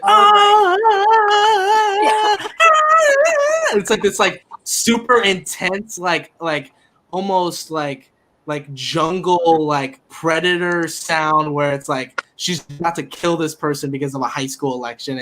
That's like a really iconic like little like sound. I don't know if that's original or not, or if that came from a actual song, but like that was like brilliant music. So they brought it up whenever she was like upset. Not just like every time, but there was a couple times where like if like something, it was a big moment in the movie where like she found out she was having like competition for the school election, so like that would happen, or like a couple other moments would happen where it would go on too. But yeah, that was like one of those. You have to see Election, Kristen. It's so brilliant. Yeah, I like when there's like recurring things like that though, because clearly they're trying to like evoke an emotion by playing like a specific thing. like like a, what is that word? Not metaphor. A theme? Oh, sorry. No, I'm like way off. There's like there's motifs, like like bringing back the same sound or bringing back certain words over and over when like the specific things happening. It's genius too, like how they portray music in these movies. So like The Perks of Being a Wallflower is a great example. Not only does it have a good score in the soundtrack because it's playing like the Smiths, it's like playing those kind of hipster songs that like in the 90s would like, or these like 80s or 70s songs or something like that. But it also had like this piano sound. Everything, like when anything depressing happened, it was like, I don't even want to repeat it because I'll just sound like an idiot, but I know it in my head, and it was like so like mesmerizing, and like the way the scenes were edited too, and it was just like it was so beautiful. But then you have these moments that are like super uplifting as well with the actual soundtrack as opposed to the score. Well, I was going to say, going back to your original kind of question about like music specifically in teen movies, when you brought up Dazed and Confused, it reminded me of one of my favorite coming of age movies, which is Almost Famous. Where, oh my goodness, Almost Famous is so good. I was like, I feel so nostalgic. Like I remember that, and it was like, wait, you weren't alive yet. But yeah, Almost Famous is another one of those like great so coming of age teen movies. Even though like Almost Famous is interesting though, because like that doesn't necessarily like take place in high school, No, but like it's still very much like a teen coming of age narrative story with like a really, really great soundtrack. So yeah, that movie is amazing. That movie's so good. I love when you hear something and it just reminds you of that project. You know? Yeah, I know. like for Almost Famous, like Elton John's Tiny Dancer plays during like a really classic pivotal moment in the movie. So I feel like teen movies teen movies are, you know, known for having usually like that one defining like iconic song that kind of like supersedes the entire thing. Like what's the movie where he raises the boombox and then they play that song? Say Anything. Yeah, Say Anything. When that song plays, that's another. Or like in end of Breakfast Club when Simple Minds. Don't you forget about me. Yeah. I think those 80s ones where there's two different eras for 80s in the use of soundtrack, whereas you had like the John Hughes, which is very much going towards like the pop like 80s songs where it's like maybe more in a certain way, maybe targeted to more of a female audience with its more intimate approach to certain things. I mean, I still love it too, so I don't know if that's even true. But then you have something like Fast Times at Ridgemont High, which is more Dazed and Confused was made in the 90s, but it was based in the 70s. But it was more of like the rock and roll, like, dude, the 80s were dope. Like, it's like sex, drugs, and rock and roll. And they had both of those two, where the songs there were very much like Van Halen, AC/DC. Some of like it was much more edgy too. That's another thing too about coming of age movies is you can have sweet, intimate one that you can watch with the family, and then you have like super inappropriate ones. I guess which ones like do you guys prefer, or is it like kind of a little bit of both? Ooh. I feel like a little bit of both for me. Yeah, I think so. Yeah, the raunchy stuff's always good, but then like you're like, I kind of want to not watch that all. Want to tame it down a bit. Yeah. The music made me think of a TV show. Oh yes, the Say Anything song, "In Your Eyes," Peter Gabriel. But the music idea made me think of a TV show, Us Against the World, Lizzie McGuire. It's us against the world. You know, great coming of age TV show that still holds up. You know. Yeah. I haven't revisited that show in a while. Oh, I recently did, and it was magnificent. I was like, I think this is my favorite Disney Channel TV show. Yeah. Wow. Okay. I really, really loved it. I was like, wow, this is so good. I think it might go Sweet Life on Deck. I think that was I like On Deck more than just the one where they're like younger. I thought it was cool that they're on a boat. I don't know. I just kind of like. I feel like for me, when it comes to like Disney Channel shows, like my favorite, like of my kind of era was probably like That's So Raven. That's really great too. Well, they made a lot of Disney Channel original movies too, which were teen movies, and that's nice. Oh my God. In and of itself. You had Smart House. You had 13th Birthday or whatever.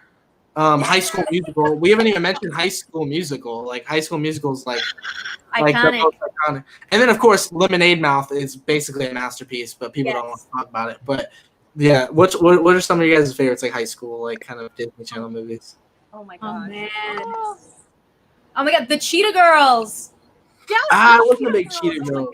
Oh my God. Particularly the second one, which isn't really high school, I guess, but like it's summer, so High School Musical, Lemonade Mouth. I mean, this sort of counts as coming of age, I would say. Halloween Town. Just you know, coming of age, but like spooky time coming of age. Camp Rock count because it wasn't technically in high school. It counts. Camp, it's summer. I think it counts. I love Camp Rock. I like Camp Rock more than I don't know. High School Musical is pretty good. Debate for another day. Camp Rock is cool. Gosh, I'm trying to think. What? Oh man, I'm thinking like, these are like older ones, but like like Xenon. Oh yeah, I forgot. Like, Penis. oh man, that's classic. Oh, there's the Brink, the skater. Brink, skate better. And Yes. and then Johnny Tsunami. That one was Yes, great. John Cena. And then he had the sequel where he was like did like skateboarding or whatever. That one was good. Yeah. Uh-huh. Iconic. Oh, wow. Legendary. Too funny. They still hold up. They hold up. Yeah, they do. They do, yeah. You guys remember Alley Cat Strikes Back? I think that's. I don't think I saw that one. Oh my god, that's like an older kind. I want to say maybe it's either like late '90s or early 2000s, but that's like another unspoken one. It's really good. You remember like the 13th year, where when he becomes a mermaid? Mermaid. Yeah, that was great. I mentioned that one. That one's great. Yeah. Oh yeah, so okay. Yeah. And then he had like the girlfriend, and she gave him a picture frame or whatever. That's like all I remember. Did you guys watch Susie Q? Or I don't know if this one was a Disney one, but it was like the Wish Upon a Star, where the girl trades places with her older sister. Yeah. And it was like Catherine Hannah Baker sisters. No, that one was Rita Weeks, I think. No, this one was like older, and I think it was Katherine Heigl when she was like a teenager. Oh, okay. Yeah, I think this sounds very familiar to me. We need to talk about the best high school movie of all time is Sky High, obviously. Sky High. So good. Yeah. Oh man. Let's go back a little bit to a couple of other tropes that are fun. I think some people also made comments about them. Well, I don't know if these ones are necessarily fun, but Scott Sullivan was saying like when you have to choose, like one of his tropes that he doesn't like is when you have to choose between two girls that's either the super attractive mean girl or the not as attractive nice girl. And then Cameron brings up, what about the trope where the unpopular girl takes off her glasses and now by teen society she's beautiful? I mean, she's all that. They do that where they give her a makeover. What do you guys think about the teen makeover? I feel like that's pretty iconic in most teen movies. You know, I would say most female-led ones, though. Female-led ones, that's more of a thing. I feel like. I'm just trying to think. I more modern ones, that's not as much of a trope. I mean, like the older stuff for sure. Yeah. Yeah. I can't think of any like recent coming of age teen movies. Dated. That's a dated trope. Like, yeah, and I feel I think like with like internet culture now and like people kind of dissecting things apart, that's something like I would imagine people would probably label as like, oh, this is problematic. You know what I mean? Yeah, like yeah. So it's like you don't really see that. Yeah, that's true. We don't really see it in movies anymore. Do you think that it's problematic, or do you think that it's like, oh, it was, fun at the time? No, it's hard to say. I mean, I think like people confuse malice with just idiocy, and sometimes these movies that have the sequence where a girl gets prettier isn't because they're like, ooh, maybe we can make all these ugly girls feel bad. They're not doing that. They're just being stereotypically dumb, pretty much. So it's like people that get offended by it, it's like, okay, there's no like intent to make people upset. It's just them being ignorant. Like, so it's hard to say if it's something that we should really take all that seriously. But it's becoming a trope. It's not even a trope anymore because it's just kind of like it's just not even that interesting of a thing to do anymore because things have changed as well. I feel like the makeover trope when it comes to specifically like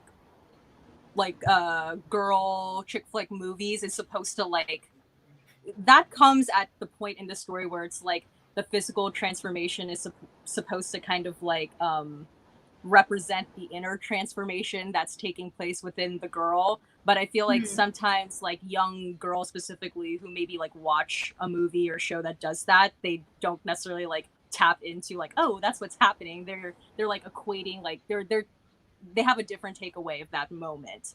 So I feel like maybe that's why in recent years, like you don't see that anymore. But that's why I like On My Block a lot because the one character who's like kind of the annoying one of the group, the one like she's like the fourth wheel. of them. I can't remember her name.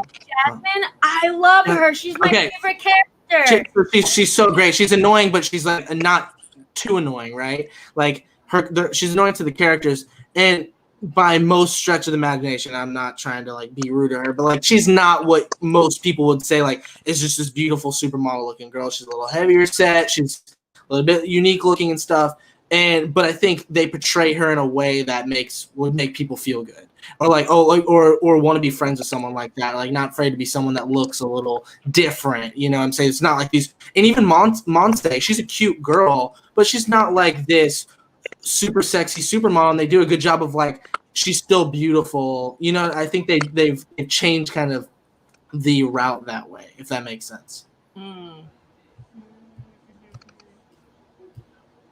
Yeah, I don't watch that show, so.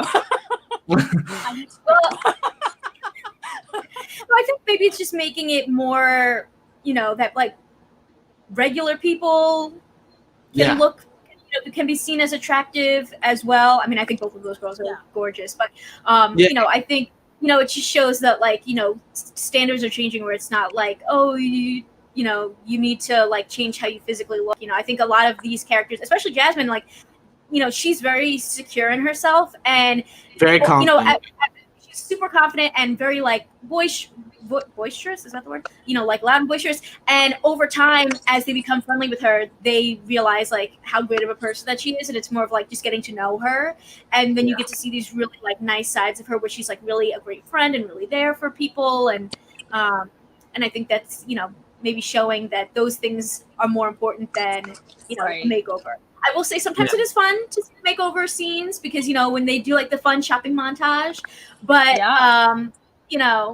but I think that also it can give you unrealistic standards. Like I remember always thinking when I was young, like, somebody give me the makeover, like I'll take it, but like I didn't relate to any of that's why I like kind of more the 2010s era.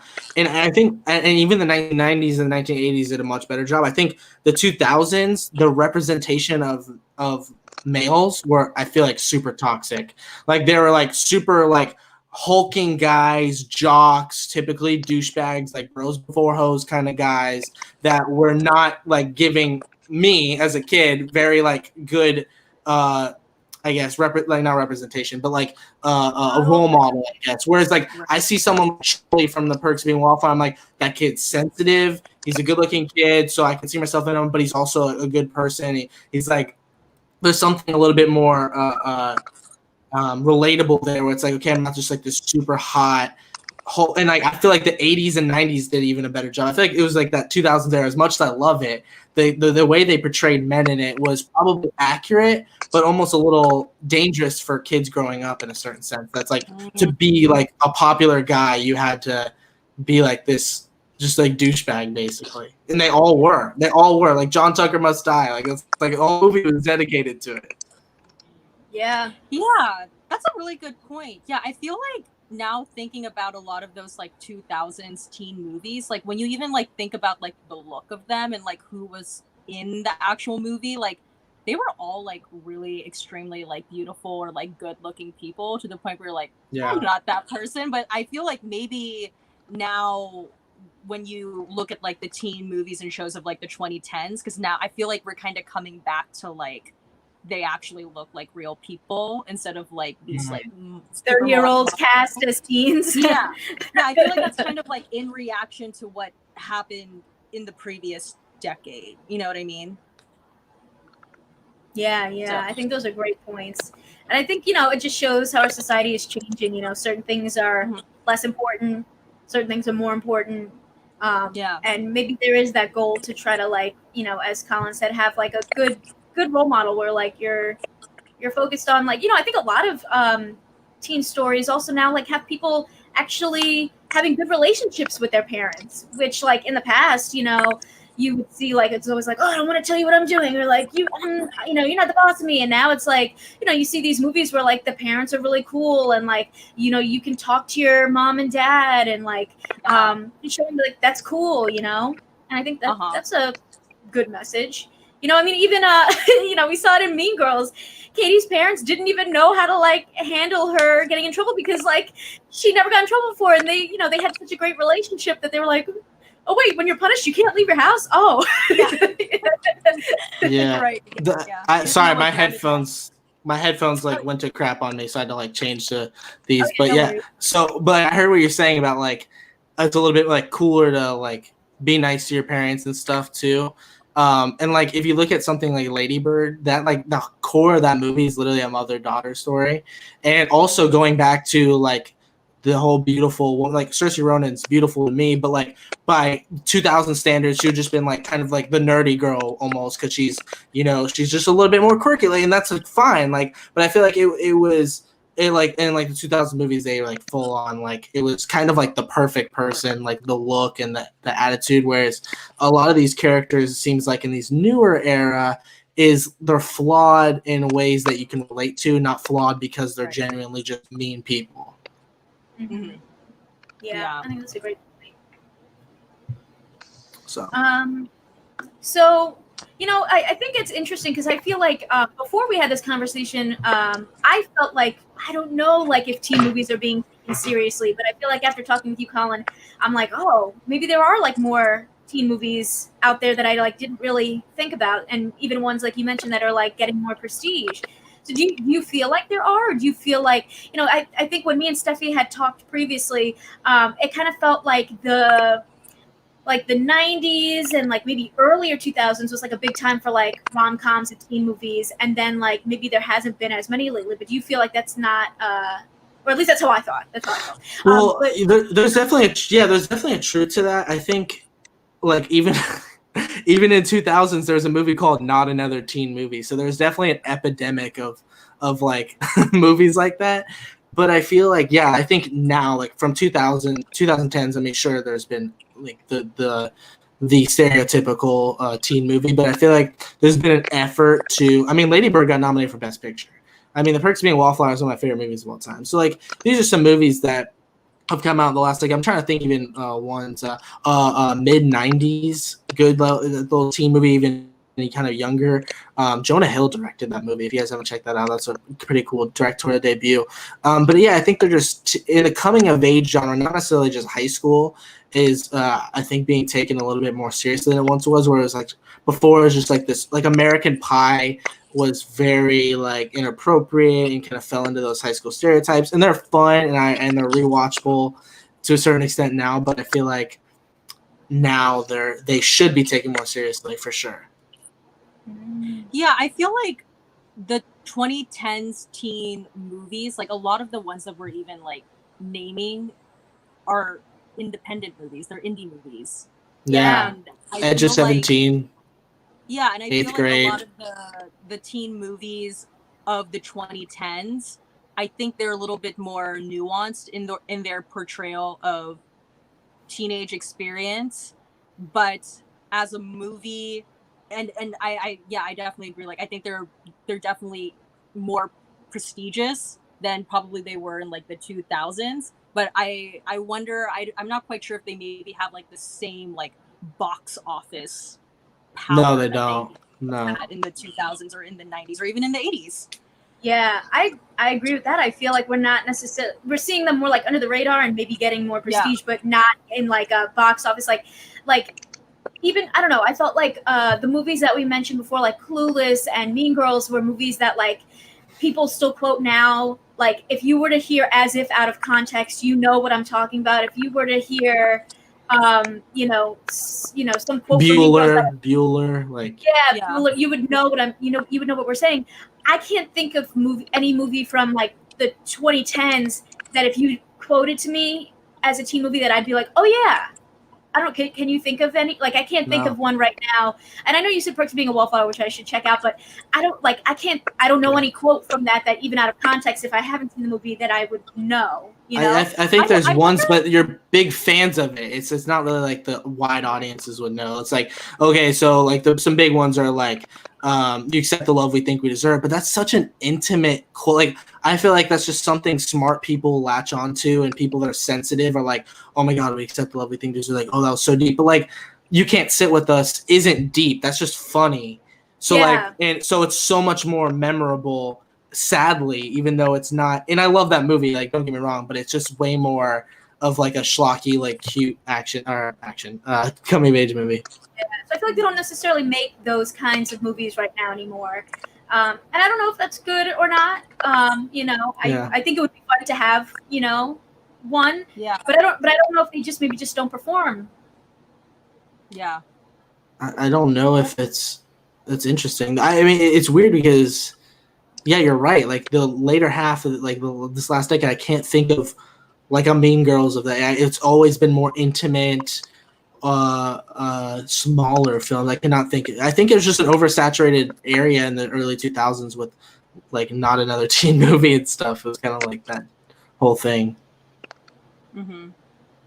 I wonder if that also kind of is an effect of like, in the 2010s now with like internet and social media and like binging and like people aren't experiencing or watching these things like in real time together. Like I think it's hard for a teen movie to have like the same dominance over the cultural conversation in the 2010s than it ever did in the 2000s or in the 90s, because like there was just I don't know if I'm like making any sense, but like when a movie was put out in the 90s or 2000s, like all attention go on that movie, whereas like now in the 2010s, unless it's like you're a big franchise movie like a Star Wars or like a superhero movie, you're not really gonna it's hard for that thing to like take precedence over the conversation in comparison to like when that same movie would come out like in the 2000s or 90s. Yeah, it probably has a lot to do with it. Yeah, I think it makes a lot of sense, because you would think like, oh, we have the internet now, you can hear about this thing, and it's like, well, yeah, so you can hear about everything. So then that project doesn't have the same life. Yeah, and that project doesn't have the same lifespan anymore. Of like, it's the same as like binge watching a show. If a show is on for each week, people will talk about it each week. But if you put it all out, people talk about it for that one weekend, and then it's over, and then it's like, oh, when again? One comedy or coming of age movie that came out this year I want to shout out. Yes, God, Yes. Have you guys seen that? No. Okay, that one's cool. And like I said, coming of age is it's a genre that in certain instances was oversaturated. Not so much this last decade, but a lot of it just has it's either less style, more jokes, more not jokes, more of a comedy. Like this one was a girl coming to terms with her sexuality, but she goes to a religious school, and she's told that she can't. Like it was very smartly funny. Not like there was not. I don't even know if there was many jokes told in the movie. All of it was visual. Like you hear like her phone vibrating, you're like, oh, I know where this is going. It's just like it was like inappropriate in a funny way, but like not like gross. It was kind of genius in a way. So I recommend like watching that. That came out earlier this year. It was a kind of underrated gem that not enough people are talking about. One that I really enjoyed this year was The Half of It, which was led by Leah Lewis from Nancy Drew. She was an Asian American actress who played a lesbian, and the whole story makes it seem like it's going to be about like her and this guy falling in love, but really they just had like a great friendship. And I thought it was really fun to see like this kind of different love story of like not about falling in love romantically, but about being having a great friend. Which was like something I thought a little bit different that we haven't really seen before. Yeah, that's interesting too, because like, what about friendship movies? Because a lot of them have served around romance. Can you guys think of one that's just like a bromance or a girlmance or something, like where it's just about friendship? I'm trying to think of ones that really stick out. Yes, Superbad's one to come to mind. Is this one, that one I really liked. Oh, sorry, go ahead. I was going to say, well, wouldn't Booksmart kind of constitute as a friendship movie? Because the two leads that it's about their friendship. Yeah, that is true. A lot of them are romantic ones. What are some just friend ones? They're like it doesn't focus on any aspect of getting a guy or a girl in the entire movie. I can't think. A lot of them too. That was annoying. There's a lot that came out like because of the success of American Pie. It was Let's Get Laid movie. It was the four best friends. Right. Oh my God! They're besides American Pie and maybe Superbad. Which what makes Superbad so brilliant is it's not about that. It's about two guys coming to terms with that they're not going to college together anymore, and it's disguised as this sex comedy about people trying to get drunk and get laid. Like it's not really about that, but like. American Pie came out and it was basically like, okay, we're all going to lose our virginity. Let's make a pact. And after that, there was 1.5 million movies about that. And I hated all of them. So I think that was always one like that's, especially when it involves a guy. I was like, okay, what's the girl? Like, who's the girl that we're going to bang? Like, and it was just like, dude, that's not a story. That's not a story. That's like barely even a concept. Yeah, there were definitely a lot of those, and I think now actually I feel like it was always like guys trying to lose their virginities, like this is the rite of passage before we go to college, and then like now I feel like a little bit more they're trying to do that but the opposite way, and having like a girl, girls trying to lose their virginity and kind of blockers. Like, I feel like some blockers. Yeah. They're doing a new American Pie, but like with girls. That could be interesting. That could be interesting. I didn't know that. I didn't know that at all. What? Who's directing it? Good question. Let me see. That's interesting. I didn't know that. American Pie's Girls Rule. It's directed by Mike Elliott, who I don't know what Mike Elliott has done. I don't know. To me, would just think. Don't know anything about this movie. Haven't like seen anything really too much about it. But you would just think you'd want a woman to direct a movie like this. But just my perspective. And it's gonna star Madison. What's her name? Madison Pettis. Oh, which is so weird because you just think of her as a baby. Like what? Yeah, she was in what? She was the president's daughter or whatever, right? Yeah, and then she was in that Corey. Oh yeah, right, in Corey in the House. That's what. Yeah, she was the president's daughter. Yeah, and what was she in with The Rock? I forget what that was. The Game Plan. The Game Plan. Okay. Yeah. What's funny is like, well, first of all, that's interesting. You said like you'd think a woman would direct. Who would probably have been a good pick? Who for some reason he's a male director but does a lot of female centric movies is Paul Feig. Which is he probably, if we're talking about male directors directing like female movies, he'd been probably a good pick. But it's interesting too. With like, I'm kind of glad they're doing more movies based around almost sex, but for women, because for some reason we think of women dealing with sex way differently. It's like this big like, oh my god, it's just amazing. It's like guys, it's like this fun thing, and girls, it's like this taboo, and it's so weirdly different. It's like it's the exact same thing. Like Cockblockers did it amazingly because like these girls are just like, yo, like let's lose our virginity, and it was funny, and it was not original for the genre but for the gender. Right. Yeah, I think it's very empowering to show those stories and just like show like this stuff is normal. Mm-hmm. They like you said, they make it taboo. Like, oh, girls don't like this stuff. It's like the girls are doing the same thing the guys are doing. Yeah. But speaking of the idea of guys directing these movies or or women and things like that, something that me and Steffi had noticed through a lot of the movies that we talked about on her podcast, Clueless, 10 Things I Hate About You, Mean Girls, Bring It On, they were all written by women. Which I thought was really interesting. Were they directed by men, though? Yes. Okay. I believe they were.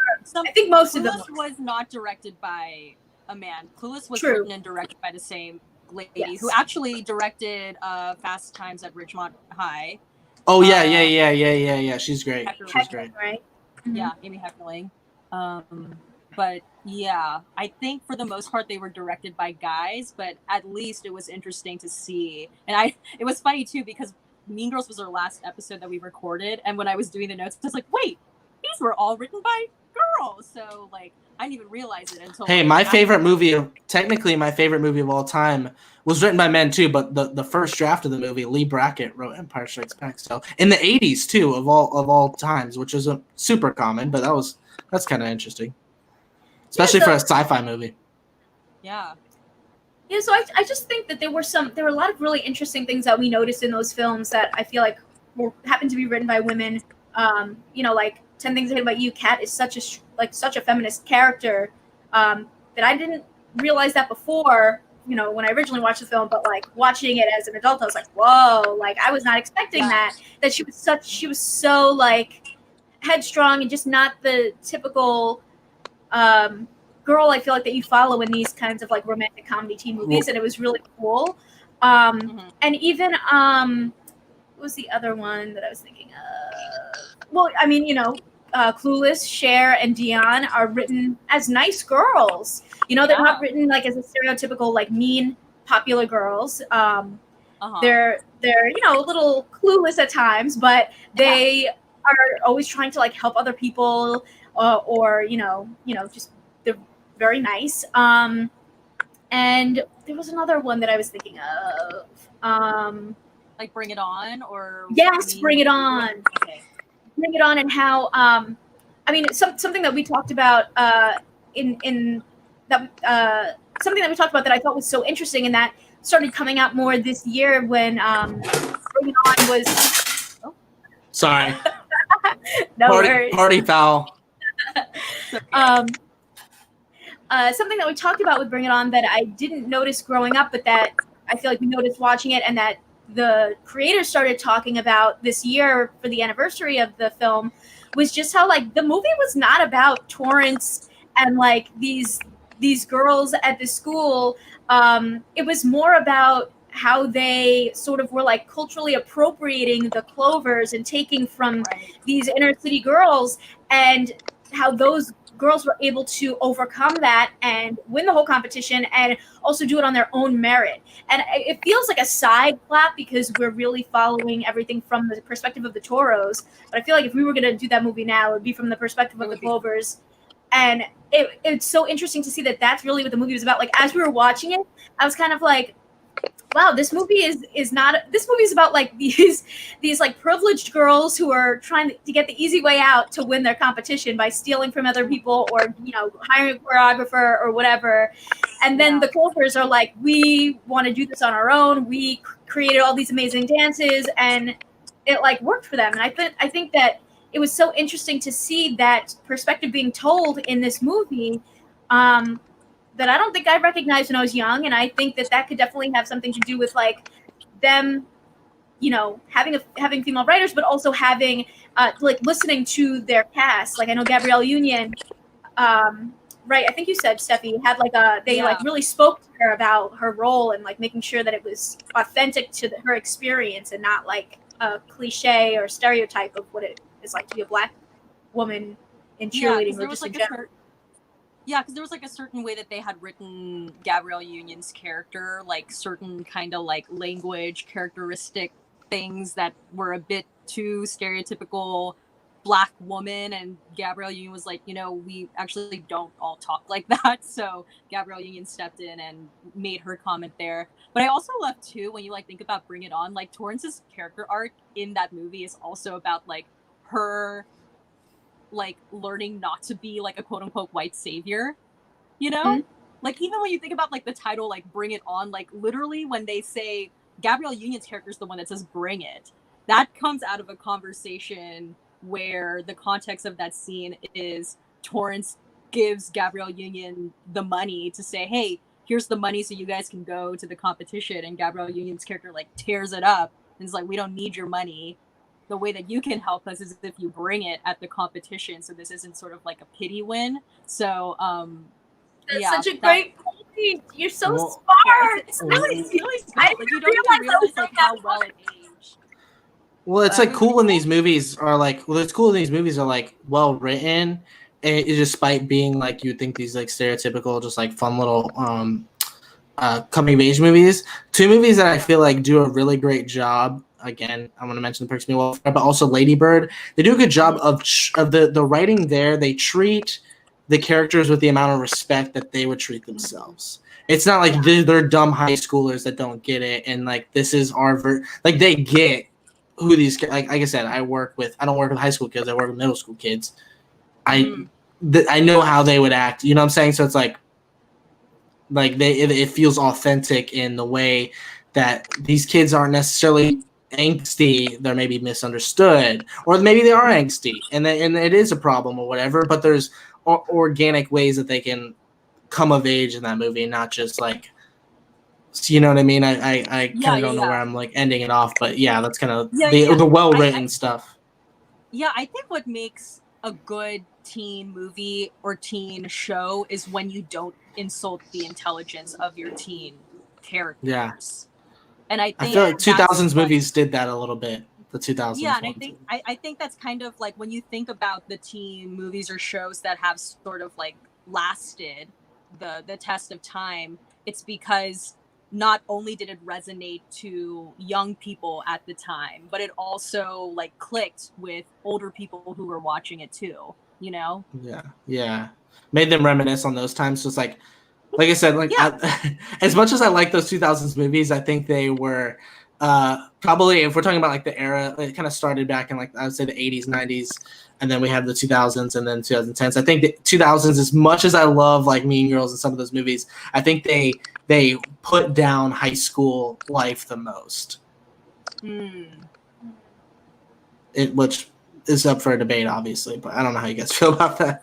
Oh, what do you mean, I guess? Well, I think it was, like I said, like the 2000s tropes had the jockey douchebag guy as like the main dude or whatever. The girls were usually like a lot of times portrayed as mean instead of like sensitive, like young girls or whatever. It was a little bit more focused on like sex comedies and not really like intimate storytelling. And whereas like the 90s and 80s had a whimsical nature to it. Some of it that was even family friendly and nice and sweet with kind of the fun like high school stuff. And then the 2010s completely switched gear. That's kind of what I'm figuring out now through this conversation. I didn't really think about it, but like 2010s I think went full on like indie route. Like these are like what we see in these movies are like an accurate depiction of like you hear so many times, oh my God, this is so relatable. Like there's nothing about those 2000s movies besides like the gloss and the soundtracks and the way people dressed that reminds me of the 2000s, except for just like the actual aesthetic of it all, but not really like the understanding of teen culture. Great points.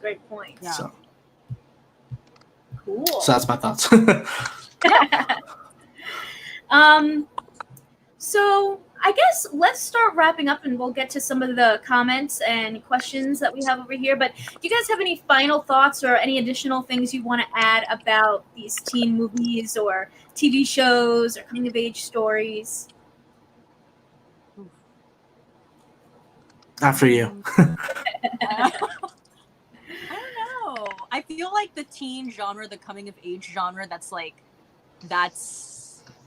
a genre that is always going to be like reoccurring, but how it looks is going to change depending on the decade, which is going to be interesting to see. I don't know. It's interesting to see like the evolution of the genre. Yeah, I think that was kind of my same takeaways.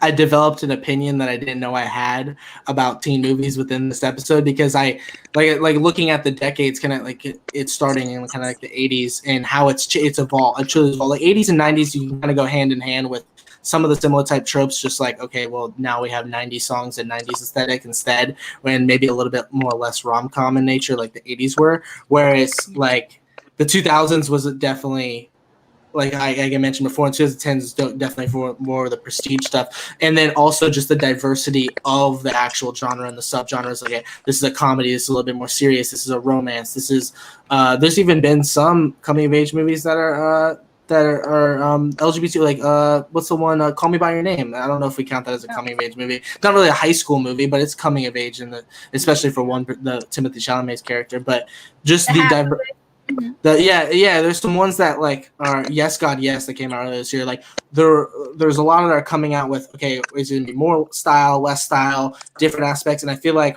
the oversaturated nature of the coming of age movies from the 80s to the 2000s created the 2010s with some pretty awesome movies, and I think are going into the 2020s, if the world doesn't catch on fire at the end of this year, that like the coming of age movies have a bright future because of the uniqueness in the storytelling because it's been done so many times. Mm-hmm. Yeah. I think you guys make great points, and I'm curious to see if if this is like a cyclical thing where like we're getting these kind of more indie films now that maybe the next few years we'll get kind of a resurgence of maybe some more blockbuster types of these films, or maybe we're gonna be forming sort of like a whole new era of teen films that will continue to be different and break the mold and include more diverse voices and stories, which is always a great thing. Mm-hmm. It's a great convo. Yeah, absolutely. I really appreciate you guys joining me for this one. I feel like we tackled so many great topics. I feel like there's even more we could probably dive into, but we'll just have to do, a follow-up episode down the line, dive into more of this stuff. But thank you guys so much for joining me. You're going to be able to find the information and links to Pop Culture Planet and our guests below. But if you want to follow Steffi and Colin, do you guys want to share where they can find you? Colin, do you want to start?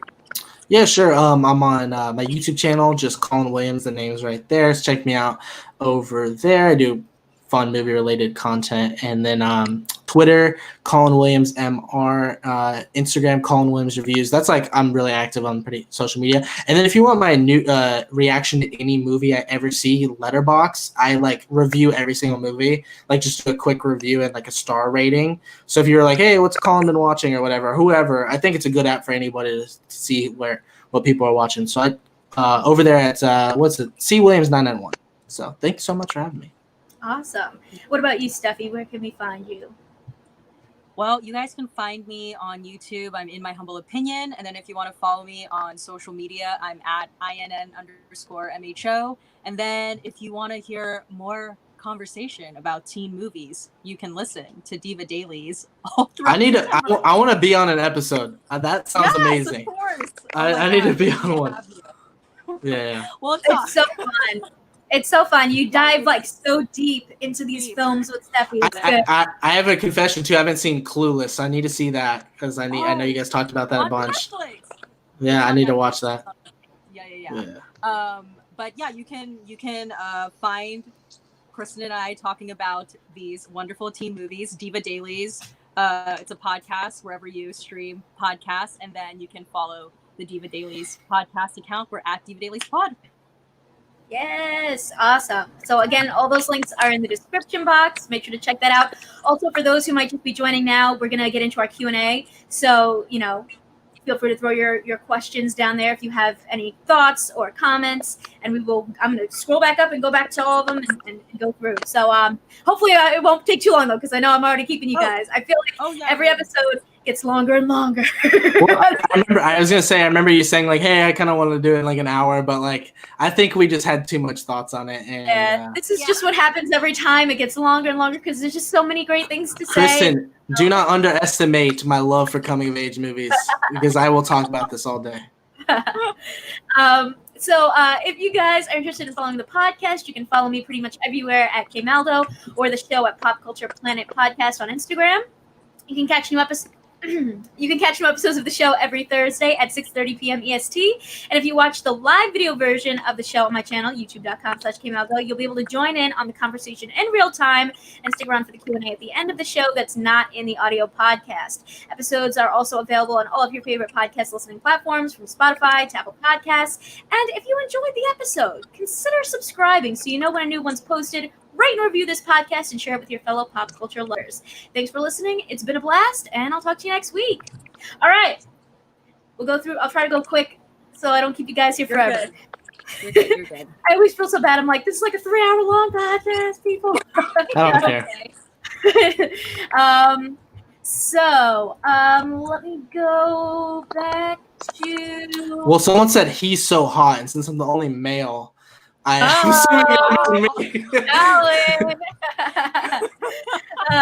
get to that comment, I'm sure. I'm gonna go back a little bit more. I don't know what that's supposed to be. Scott Sullivan says Zendaya. While I didn't like the movie, she was fantastic in The Greatest Showman. Also agree. The Greatest Showman has such a great soundtrack. My gosh. I only saw the movie once, so I don't really remember if the movie was that great. But the soundtrack is amazing. Never I'll take enough. your word for it. Woo! Yeah, I haven't seen it. I haven't seen it. This is like the one movie that I've seen you guys haven't seen. Well, I'm not the biggest musical person in the world, you know that, and I'm more of a fan of music movies than I am musicals. So like Baby Driver, School of Rock, Whiplash, or Days of Confused, like movies where like soundtrack's an integral part of the story, not necessarily like musicals, if that makes sense. I love a musical. Yeah, we know. Yeah, I love it. Let's see. Ron says, I really wanted to like the Dune trailer, but the trailer, because the hype got me intrigued, but it didn't catch me or get me interested to know more about it. Yeah, I feel the same. Yeah, he's not feeling it. And Cameron says that the Dune trailer was slow, but he loves the cast that's attached, so he's excited to see it, especially since he doesn't know anything about the property or the directors. I've heard people really like the book that it's based off of. I have not read that, but another adaptation. Everything's an adaptation.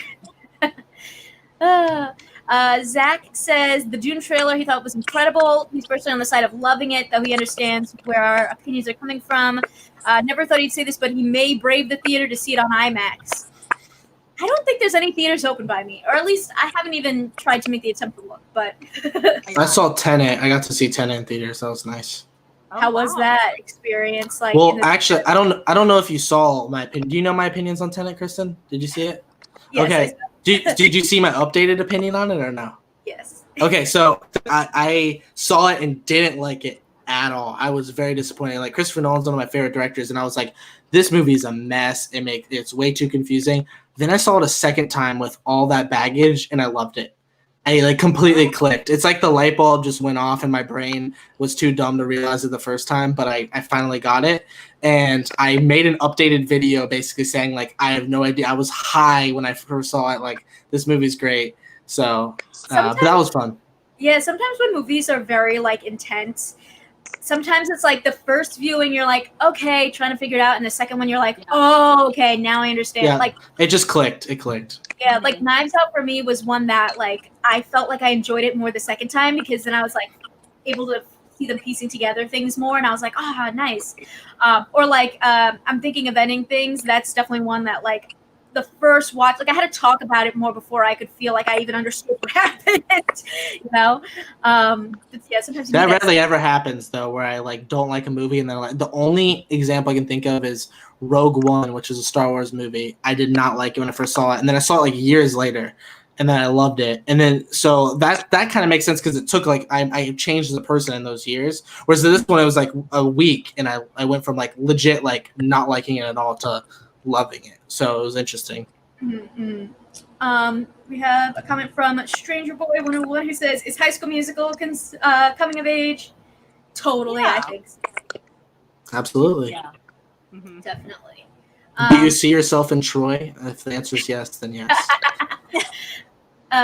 Siraj says, "I hear they're remaking Clueless and Mean Girls." Have you guys heard about this? I hope they don't. You brought it up, right, Kristen? Yeah. Yeah. So for Clueless, I think they're trying to make a TV show where it's like focused on Dion, and like she, it's supposed to be like a mystery, I think, where like Cher has gone missing, and Dion steps up as Queen Bee, but also detective to like figure out what happened. It sounds kind of crazy. And then for Mean Girls is one that like warps my mind to think about, but it's like. So there was a Mean Girls book, or the book that was inspired Mean Girls, right? They made the Mean Girls movie. They then made an adaptation into a musical for Broadway. And now they're going to adapt the Broadway musical to become a movie. So it's going to be a musical. My brain. Can we talk about the fact that Mean Girls 2 was an abomination? Yes. Oh we didn't even talk about it. We're just gonna pretend that movie doesn't exist. That's what we did in the episode about. We were like, we won't talk about this. Yeah.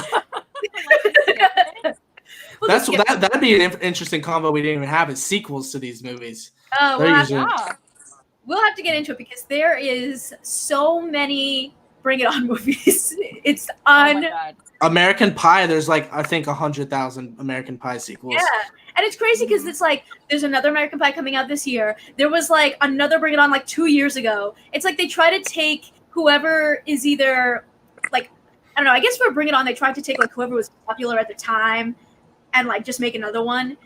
Same with the Cinderella story, you know, like but they just get worse and worse. You know, it was like Hilary Duff, Selena Gomez, and then it became like there was one last year I think that was like a Christmas movie with like it was Laura Marano and Greg Sulkin, which like they're fine, but like the movie itself, like it starts to go down in quality after a while when you're on like, let's do a Christmas adaptation of a Cinderella story. I don't know. Maybe we'll get a Christmas edition of Bring It On one day. Oh my! I would welcome it. I would watch it probably, but you know, maybe one day I'll go through and watch every movie. Just see how it like devolves. Yeah. I might watch Clueless like tonight since you should. Okay, you gotta watch Perks though. What's going on? You gotta watch Perks. All right. But actually, something we didn't talk about, but that I think is interesting about that I feel like we noticed in Clueless and I wanted to say Dreamgirls, not Dreamgirls, Mean Girls, is the idea that they like tell the story over like the course of like sort of like a year in a way. That's another trope. Is like you see Christmas and Thanksgiving in all these movies, and Halloween, and like the Halloween homecoming party and shit. Like it's always, you know what I mean? It's. So we'll have to do another episode and dive into like the formals and the proms and the Halloween episode or Halloween sequence. Sequence. Let's see what else we got here. We got a whole bunch of people talking about The Edge of 17 and 8th Grade. Have you guys seen those movies? And what did you think? I haven't seen 8th Grade. I saw 8th Grade. I saw both, and this is the era we're talking about of prestige, more intimate, smartly written, so like kind of more of a serious take on this genre. 8th Grade and Edge of 17 were kind of darlings for like film fans. They were a little overrated in my eyes. I think they're well-made movies. I think they're like really well crafted, and there's a lot that you can relate to there. It's just a subjective thing. It's nothing like against the movie. It's just like it's just not one I go back to. Mm-hmm. Okay. Yeah, I think I would agree. I don't know if those ones are ones I go back to. Although honestly, I don't know if I go back to any movies. Honestly, I only went back to the ones we talked about because we were like talking about them. But now I was like, oh wow, I really took away something completely different than when I was younger, which was really cool to see. Because if we hadn't done those episodes, I don't think I would have like watched them for a long time. But I really was surprised by how much I picked up on as an adult that I did not pick up on as a kid at all. Like that completely went over my head. But yeah. Yeah. We have a comment from Cameron who says that he loved both Clueless and 10 Things I Hate About You. They're fun, creative retellings of classic literature. And he also mentioned She's the Man, which I think that there is something to, it's one thing to be like, oh, we do so many reboots and things like that. But I think that there is something to like taking something that exists like these classic stories and like updating them for different generations so that like you still get the idea and you're telling these fun stories or these like, kind of classic stories, but just in a way that like resonates with different people depending on like what generation you're from. Mm-hmm. So, Clueless being Emma, 10 Things I Hate About You being the Taming of the Shrew, She's the Man being, what is that, 12th Night? Yeah. So like I don't necessarily want to sit and watch or listen to, read Shakespeare again. I had a lot of Shakespeare classes in college, but She's the Man. It's like, okay, you have like a fun, updated take on this story. It's fun fact of 10 Things I Hate About You. I've written a couple novels just for fun, not to do anything about it. And of course, they were coming of age, both of them that I written. In the first one I wrote, the love interest was inspired by the main protagonist, not Heath Ledger, the female character in 10 Things I Hate About You. I can't remember her name. But like it was based around her. Like that was like my image of what I wanted her to look like and act like that was the main inspiration. Oh, cool. Yeah, so I think these stories like continue to inspire over time, and it's it's fun to see how they can kind of do them in different ways. I mean, there was even an Emma movie that came out this year, right, or last year? Right. Yeah. So yeah, still taking those stories and retelling them in different ways. So we got another comment from Cameron says, "What is your favorite teen movie character?" Oof! Oh my gosh! Yikes! That's a lot. Yeah.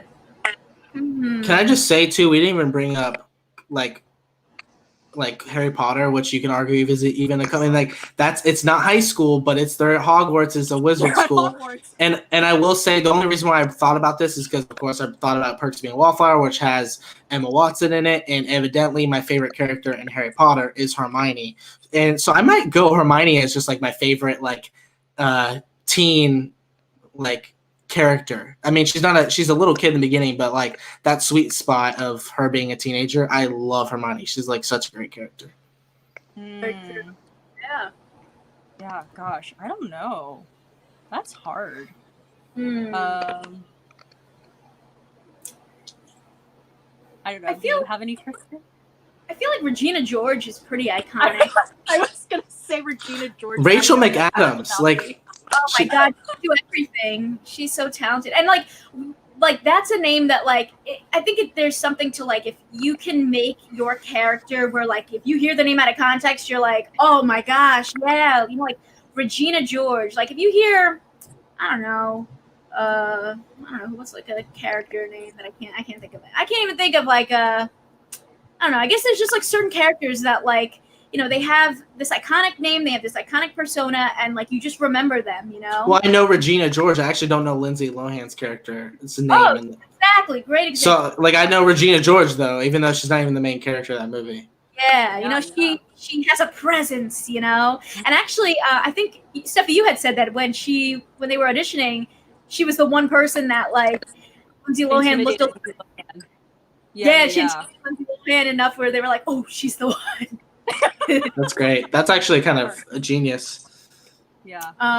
Yeah. So, yeah, I think Regina George is pretty iconic. Yeah, Regina George for me would be the girl. Let's see. Ned's Declassified is a coming of age show, says Stranger Boy. So goofy, such a goofy show, but in a good way. But that also had a lot of the tropes. I'm sure at some point he must have gone through and shown you the cafeteria and where to sit. Since he was always giving advice, he narrated everything. That definitely follows a lot of the same teen tropes. Yeah. Let's see. Scott Sullivan says, "What's the best teen movie of the last 5 years?" Mine is The Edge of 17. Oh my gosh. Yeah, I think you got to go Lady Bird. For me.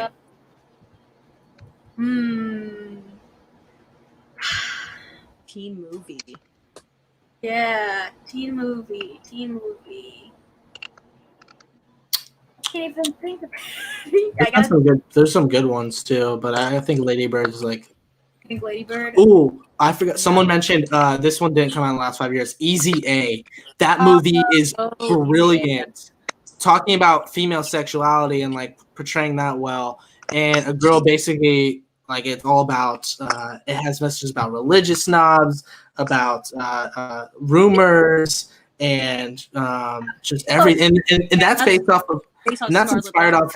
Yeah, I was gonna say it's inspired off literature as well. I mean, that movie's genius. Easy A is literally such a great movie. And she's also really close with her parents. Super funny. Oh yeah, I love the dad. He's like, it's okay. I was gay once, because she had a gay friend. He's like, we all were gay once. I had a phase. It's so funny. Too funny. I mean, I would say maybe Booksmart. I mean, that was. I wasn't a fan of Booksmart for some reason. It wasn't the filmmaking at all. I just I didn't think it was funny. I thought everything was I like the character. I didn't laugh. That was what was sad about it, is I just didn't laugh. But a lot of people did. Let's see what else. Donald says Colin is so right about Dope, a really good film. It's a great movie. Stranger Boy also says Annie Mac was a good coming of age story. I haven't seen that one. That's Disney Channel Disney Channel TV show. Sorry. Mm. And then Scott Sullivan is talking about, which movie is this? Oh, To All the Boys. Saying I'm not sure why they replaced the female director of the first film with a male director for the second. I mean, honestly, I think it kind of. I think it showed. I think okay. I will say I will defend this for I will defend this for a smidge second. It did show. It was not as good of a movie, but I don't know if I always attribute to like every female movie needs to be directed by a woman or every male movie needs to be. That's just not how I like. Is there a female touch that they can do to these female movies? Absolutely, and I think there's a great benefit to it. But like I mentioned, Paul Feig. I'm not sure if there's a woman that could have directed Bridesmaids as good as Paul Feig. Like, you know what I mean? Yeah, I don't think that you only can direct a certain movie if you're a certain kind of person, but I do think in certain aspects it can help. You know, like you said, Paul Feig, Bridesmaids was amazing. I don't know who else would have directed it as well as him. The second PS To All the Boys, I don't think that guy did the best job that he could have done. Another conversation that we had in another episode of Pop Culture Planet, so I'll leave a link here so you can check out other episodes. But in our episode where we talked about superhero culture, Yael Teagle made a really great point about how in Wonder Woman, which is directed by Patty Jenkins, I know what you're gonna say. There was never a moment where you were kind of like objectifying Wonder Woman while you were, you know, through the camera lens. They always were really respectful to her. But in Joss Whedon's Justice League, they did camera shots where they were going up under her skirt. And crazy. Things that like a woman director wouldn't do because he was obviously directing from like a male gaze point of view. And so in that aspect, I feel like there are certain instances where I think Patty Jenkins, obviously, well, in my eyes, did a better job in not kind of playing up these kind of like stereotypical shots that, you know, a man would do. I also want to shout out women who are editors, and there's, I don't like this movie at all, but Mad Max Fury Road is a well edited movie. I don't like that movie, but I believe, don't quote me on this, I believe a female edited it, and there was some almost scientific thing that they talked about that it's like sometimes females just see things differently artistically and have that touch to it that might make it better. Not always, but I mean, like a lot of times I think the reason why Mad Max Fury Road was as well as it was not because she was a woman, but it benefited from how she looked at things differently than most men would look at action sequences, if that makes sense. Yeah, and I think it kind of goes back to sort of what we were talking about before, and actually we talked about this in another episode as well. It's like that your background and your experience can add to what you bring to the table when it comes to directing or writing or producing. So, you know, whether the person is a guy or a girl or gay or, you know, disabled or, you know, whatever background you bring, for certain projects, it helps. And I think that that's something to consider because, you know, like we talked about, the editing or what we talked about with Patty Jenkins. I think that those were more successful projects than maybe the counterparts. Yeah, and Patty Jenkins did a great job of Wonder Woman, making her aloof but not dumb, and cute but not like when she was like of the fish out of water stuff where she's in England, she's like, this whole thing. They made her aloof in an adorable way without she's not adorable all of a sudden, so she's not strong either. Like it was just like amazing. I mean, Wonder Woman's one of my favorite comic book movies. It's like legit like number 10 probably. She balanced this tricky thing that I'm not sure certain men would be able to do. They could, but it's just like they understand it because they've probably been in that perspective of like if they're cute, all of a sudden they're not strong anymore. Like women feel that way sometimes, and I feel like she nailed that to where she was aloof but not dumb, and she was cute but still strong. You know what I'm saying? I mean, that could come down to, you know, the actress to having a female director leading her, whereas maybe in other situations, and I think we've seen this with like, you know, Megan Fox in Michael Bay movies. Oh my God! You know, that director is purposely, you know, putting situations in a certain way so that actress is perceived a certain way. Whereas, like, you know, I think when you have a woman directing another woman, you can have those moments where the character is more nuanced and more, you know, a real person and like kind of the every person and not what, you know, not just a fantasy or you know, of what someone thinks that she should be. Yeah. So yeah, there's stories about what Megan Fox went through, that she just be sexy. Like, she want to talk about the character and stuff. Like, no, don't worry about it. Just look hot. It's like, yeah, the movies aren't very good. People just really didn't give her, you know. She was a New Girl. She redeemed herself in New Girl. Yeah, they didn't give her. They didn't do their best for her. You know, they didn't want her to be great. They just wanted her to be what they wanted her to be. It's messed up, but okay, we got a couple more.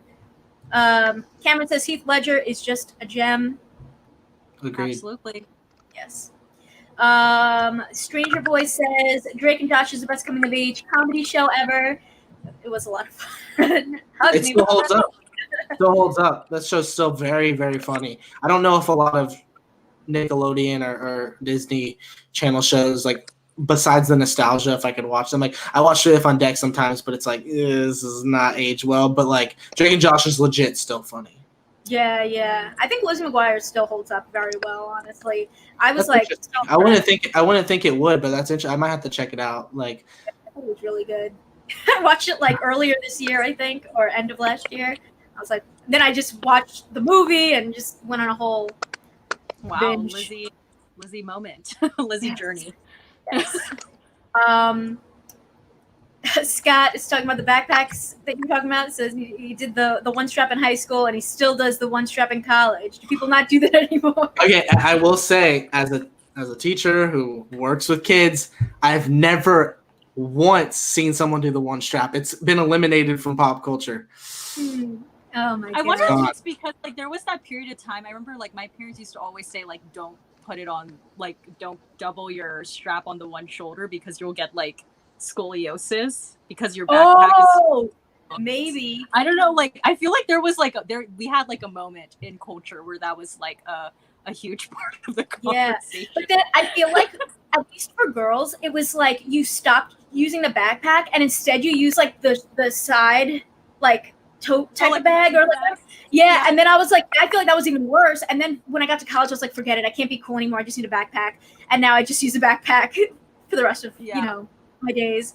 But I felt like I was always like gonna fall over with the. Not gonna lie, I guess I was always super trendy because I never did the one strap, even when it was cool. I was always like the rebellious one, you know.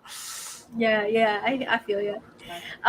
So we have a comment from Zach that says, my wife and my nieces absolutely love these Disney movies called The Descendants, teen movies centered around on the kids of the Disney characters and their high school experiences. Have you seen those thoughts? Have you guys seen Descendants? I heard about it. I haven't seen those, but I know they have like a huge following like online. Yeah, so. This is another one that I've seen for once. But it's interesting. It's like they take you know, like Cruella de Vil and Jafar and the Evil Queen and Maleficent, and then they focus on their kids instead. And it's sort of this idea that like the villains are locked up on this island, but they're like, oh well, why are the kids gonna stay on this island too? Let's have them come to like our regular kingdom and see if like they're not gonna be bad, if like they could be like brought into society. Sky High. Oh, is that what Sky? Oh yeah. No, it's kind of like Sky High if you think about it, but for like, yeah. Disney characters. Yeah. And so then they, you know, like the one girl falls for the prince, like the evil queen, Maleficent's daughter falls for the prince, and like it's all this chaos. And then they, you know, they introduce like Ursula's daughter and just all these different characters. It's fun.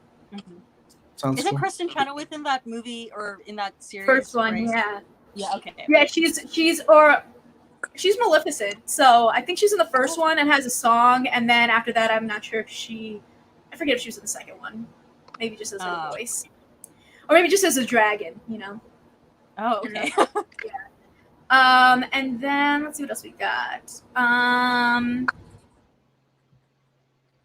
Oh, speaking of School of Rock, Stranger Boy says Nickelodeon did a bad School of Rock remake series. We don't talk about that. I did see some of that. And then Cameron says the early 2000s, 90s, and 80s have the best soundtracks. There's a lot of good movie soundtracks. I feel like, especially in the 90s. And 80s. I would say 2010s maybe has the weakest soundtrack actually. Which even though how much I love those movies, I think that's like because they're not focused on like the Hollywood kind of aesthetic of like the time and the gloss of it. So they're not. It's not really focused around the soundtrack in this era, this modern era. Yeah, there were some iconic soundtracks back in the day. Yeah. I feel like that's too.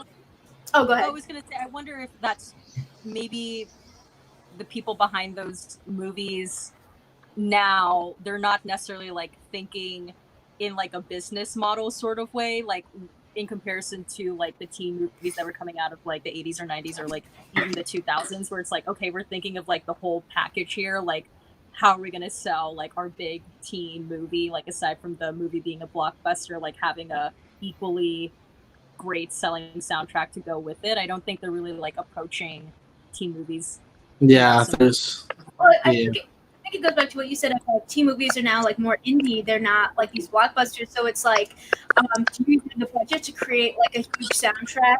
Like I feel like the movies that are having big soundtracks now, like some of them are kind of random, I guess, but like it's mostly like these big blockbusters, like or movies that are supposed to be like so like Black Panther had a huge soundtrack. The 50 Shades soundtracks were like insane, like Ariana Grande and stuff. Like they had huge names on a lot of these soundtracks. Fast and Furious always has a big soundtrack. Yeah. So it's oh right, yeah. Just see. Let's see. Got a comment from Zach saying a super unique teen movie is Rushmore. Doesn't have the tropes. Perhaps doesn't aim to the teen demographic, but definitely unique. Have you guys seen that? I feel like maybe a long time ago. Like I don't even think I remember what it's about. I haven't seen it. I haven't. So I'm not sure, but yeah, gotta check it out. Yeah. Cameron says, do you guys count Pleasantville with Reese Witherspoon and Tobey Maguire as a teen movie? I think so. But I mean, my dad recommended that movie to me like not that long ago. It's like the one where it's black and white and color, right? Yeah. And, that looks really interesting. I don't know if I'd classify because I haven't seen it. It's it's basically I guess I would say it's a teen movie. It's like they enter a TV show, right? Yeah, they enter a TV show and then they like go to high school in like the 50s, I think. But they're like, was Back to the Future a teen movie then? If based off that, if you think it's like kind of the same central idea, going back to a different time and going to that high school. That's true. Yeah, I would say maybe Back to the Future would count as a teen movie. If that's the case, that would probably be your favorite teen movie. Yeah, that's true. That's my favorite movie. That is true. Let's see. Cameron also says, Lemonade Mouth is my favorite DCOM. The story is great. The soundtrack is nothing but bops. And the cast is also really great. Determinate. Yeah, so good. I was like so old, I feel like, when that movie came out. Oh yeah, I was older. I was kind of embarrassed to still be watching Disney Channel original movies by that time, but I didn't care. Also, Naomi Watts, who played Princess Jasmine in the live action Aladdin remake, she's so good. Like the song, it was so good. It's such a bop. Yeah, and Haley Kiyoko, iconic. Ron says, highly underrated coming of age films, Your Name and A Silent Voice. Haven't seen those. I don't know those ones. I don't know those. Thank you. Scott says, Yes, God, Yes was pretty decent, pretty funny if you grew up in a religious household. Cameron says, I'm missing the days when teen movies were released in theaters. It doesn't happen that often nowadays. It's true. It's true. You don't really, I feel like a lot of them are like straight to like streaming. Oftentimes, or in like limited release or something. Yeah, like Booksmart made like no money. I know. Talk about coming of age movies, not necessarily teen, but coming of age. Little Women. That's coming of age. All right. My favorite movie last year, coming of age movie. If you think about it. I gotta check that one out.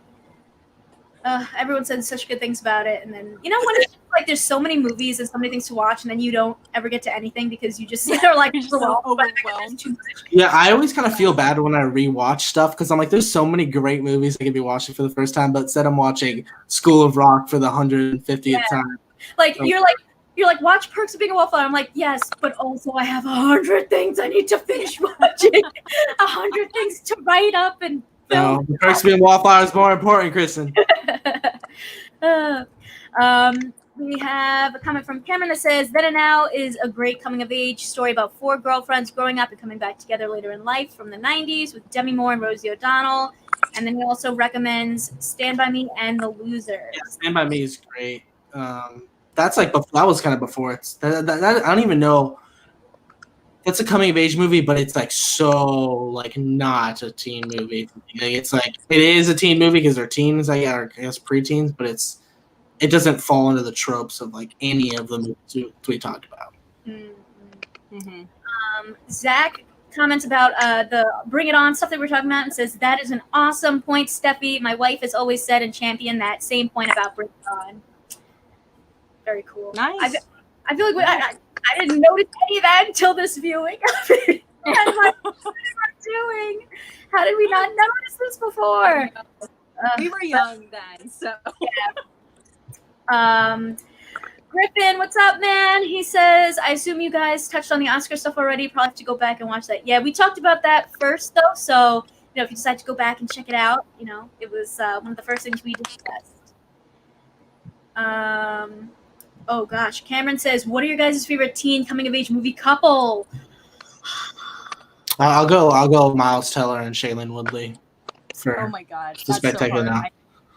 That one's so good though. If you think about it, I gotta go. Kat and Patrick Verona.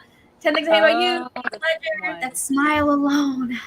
I think I mean that one's great. I just think what the Spectacular Now did, it was like popular guy who was playing that Miles Teller was playing early in his career, like that douchey guy, but it was something a little bit different. Like he's still a good kid at heart. You could see it. Also has some messages about alcoholism too. So like, and you just got bought that even though they were completely different people that they would be together. Like you didn't think like, oh, she's kind of this nerdy girl. Like there's no way this super popular guy would like her. It's like no. Like you were paying attention. This movie is like really set the groundwork for it to make sense. What about you, Steffi? Gosh, what's so funny? When I think about like teen couples, I usually go more towards like the TV teen couples than I do. Who are your TV teen couples? Like Eric and Donna from That 70s Show? Gosh, I mean, I am currently watching for the first time Dawson's Creek. That was a really popular show in the 90s to 2000s. So I'm like team Joey and Pacey. That's where I'm at right now. Yeah. Nice. But yeah, I'm more TV for my teen couples. I hear you. I think we only have a couple more questions, so we'll wrap it up because I don't want to keep you guys forever. If we get to a 3-hour mark, we got a problem. Nobody's gonna watch that. That's too long. Okay, we got a comment from Cameron that says 13 Going on 30 at Easy A are great too. Yeah. I'm not a fan of 13. I'm not a fan of that movie, but I understand why people are. Yeah, the girl that played the young version of Jenna Rink is on TikTok, that actress, and she's always posting like recreations from the movie. It's so fun. I'm like, oh my gosh. Oh my god. Wow. And Cameron also says, yes, Team Pacey. And and Zach says, if you have time, he and his wife want to know why I like Booksmart. They heart it too. I think Booksmart is fun, and then it's like an original teen movie that you don't see original teen movies that often. It does feel very similar to Superbad, but also like maybe that's not bad to have like a female Superbad. I think Caitlin Dever and Beanie Feldstein, like I feel like that movie really got their names out there. So I think it's a good movie. I wouldn't say it's my favorite movie of all time, but I think that out of the movies recently, I really enjoyed it, and that it propelled their careers forward a lot. And Olivia Wilde, like I think it really solidified her as a great director. I mean, she's already going to be working on a new Marvel movie, and yeah, I'm excited. That's like I love the direction of the movie. I didn't think it's funny, but the directing was good. Yeah. And then we're just gonna do this last one here, and we're gonna wrap up. We get another nice comment from Zach that says, "Thank you, 3. My wife and I and our dog always tune in Thursdays at 6:30, and you always illuminate lots. We'll now also subscribe to Steffi and Colin and your letterbox. So stay safe, take care." Beautiful. There's also a good question that said, "What's your favorite teen movie from each decade?" Oh, okay. That's a good one, I think. Like, from each. Okay, from each decade. I was like, wait, is that each year? That's a lot of years. Okay, but yes, that's a great one. So we'll end on this one instead. But also thank you, Zach, for the comment. So Cameron says, "What's your favorite teen movie from each decade?" All right. So where do we want to start? The 80s? Yeah, I think the 80s is kind of where it starts. Okay. Teen Witch for me for 80s. I'll say Ferris Bueller's Day Off. No, that's great. Yeah, 80s for me would definitely be Fast Times at Ridgemont High. Yeah. Nice. Okay, 90s. Either Dazed and Confused or Election. Solid. I'll go Clueless. I think I'll go with 10 Things I Hate About You. I'll just be consistent. Go with my consistent choices. And then for 2000s, I'll say Mean Girls as well as Almost Famous, if we could count that. Almost Famous. 2000. It doesn't feel 2000s, but yeah. Yeah. If we're going Mean Girls is great, but I think I gotta go Superbad. Okay. Does it count if they're going to college? No, it counts. Okay. Accepted. Oh, that movie's amazing. I love that movie. I love that movie so much. It's so funny. I love that one. So I think I would go with that one. It's a little bit more underrated, I feel like, but that's a fun one. And then we also got some comments about if we've seen Sleepover. I can I just say that that's my girlfriend. So. Hello. Yeah. Hi, Taylor. Thank you for supporting Colin and this podcast. So did we watch Sleepover? It has Peters and Brie Larson in it. I was obsessed with it when I was younger, but it's so cheesy looking back in it now. I mean, I loved Alexa Vega so much, so I definitely saw Sleepover. I probably saw it in theaters. I haven't seen it in so long, though, so... I didn't even know she knew about that movie. I never even heard of it, which is funny. Oh! You haven't seen it? Well, I guess I remember when it was coming out, but I never saw it. Yeah, I think it was they were gonna have a sleepover, and then they ended up going out and having a crazy evening or something. Yeah. One of those cliche types of teen movies. But I remember liking it. I haven't seen it in since it came out, but loved Alexa Vega. So, but yeah. So, and on that note, before we get to the 3-hour mark, we will wrap up. Thank you guys again so much for joining me. This is so much fun. We'll have to do another one where we continue because I feel like there's so much more to talk about. Or we'll talk about other things as well. But and thank you to everyone who's commented and left comments and questions. It is greatly appreciated. And I will talk to you guys later. We'll wave goodbye. Bye.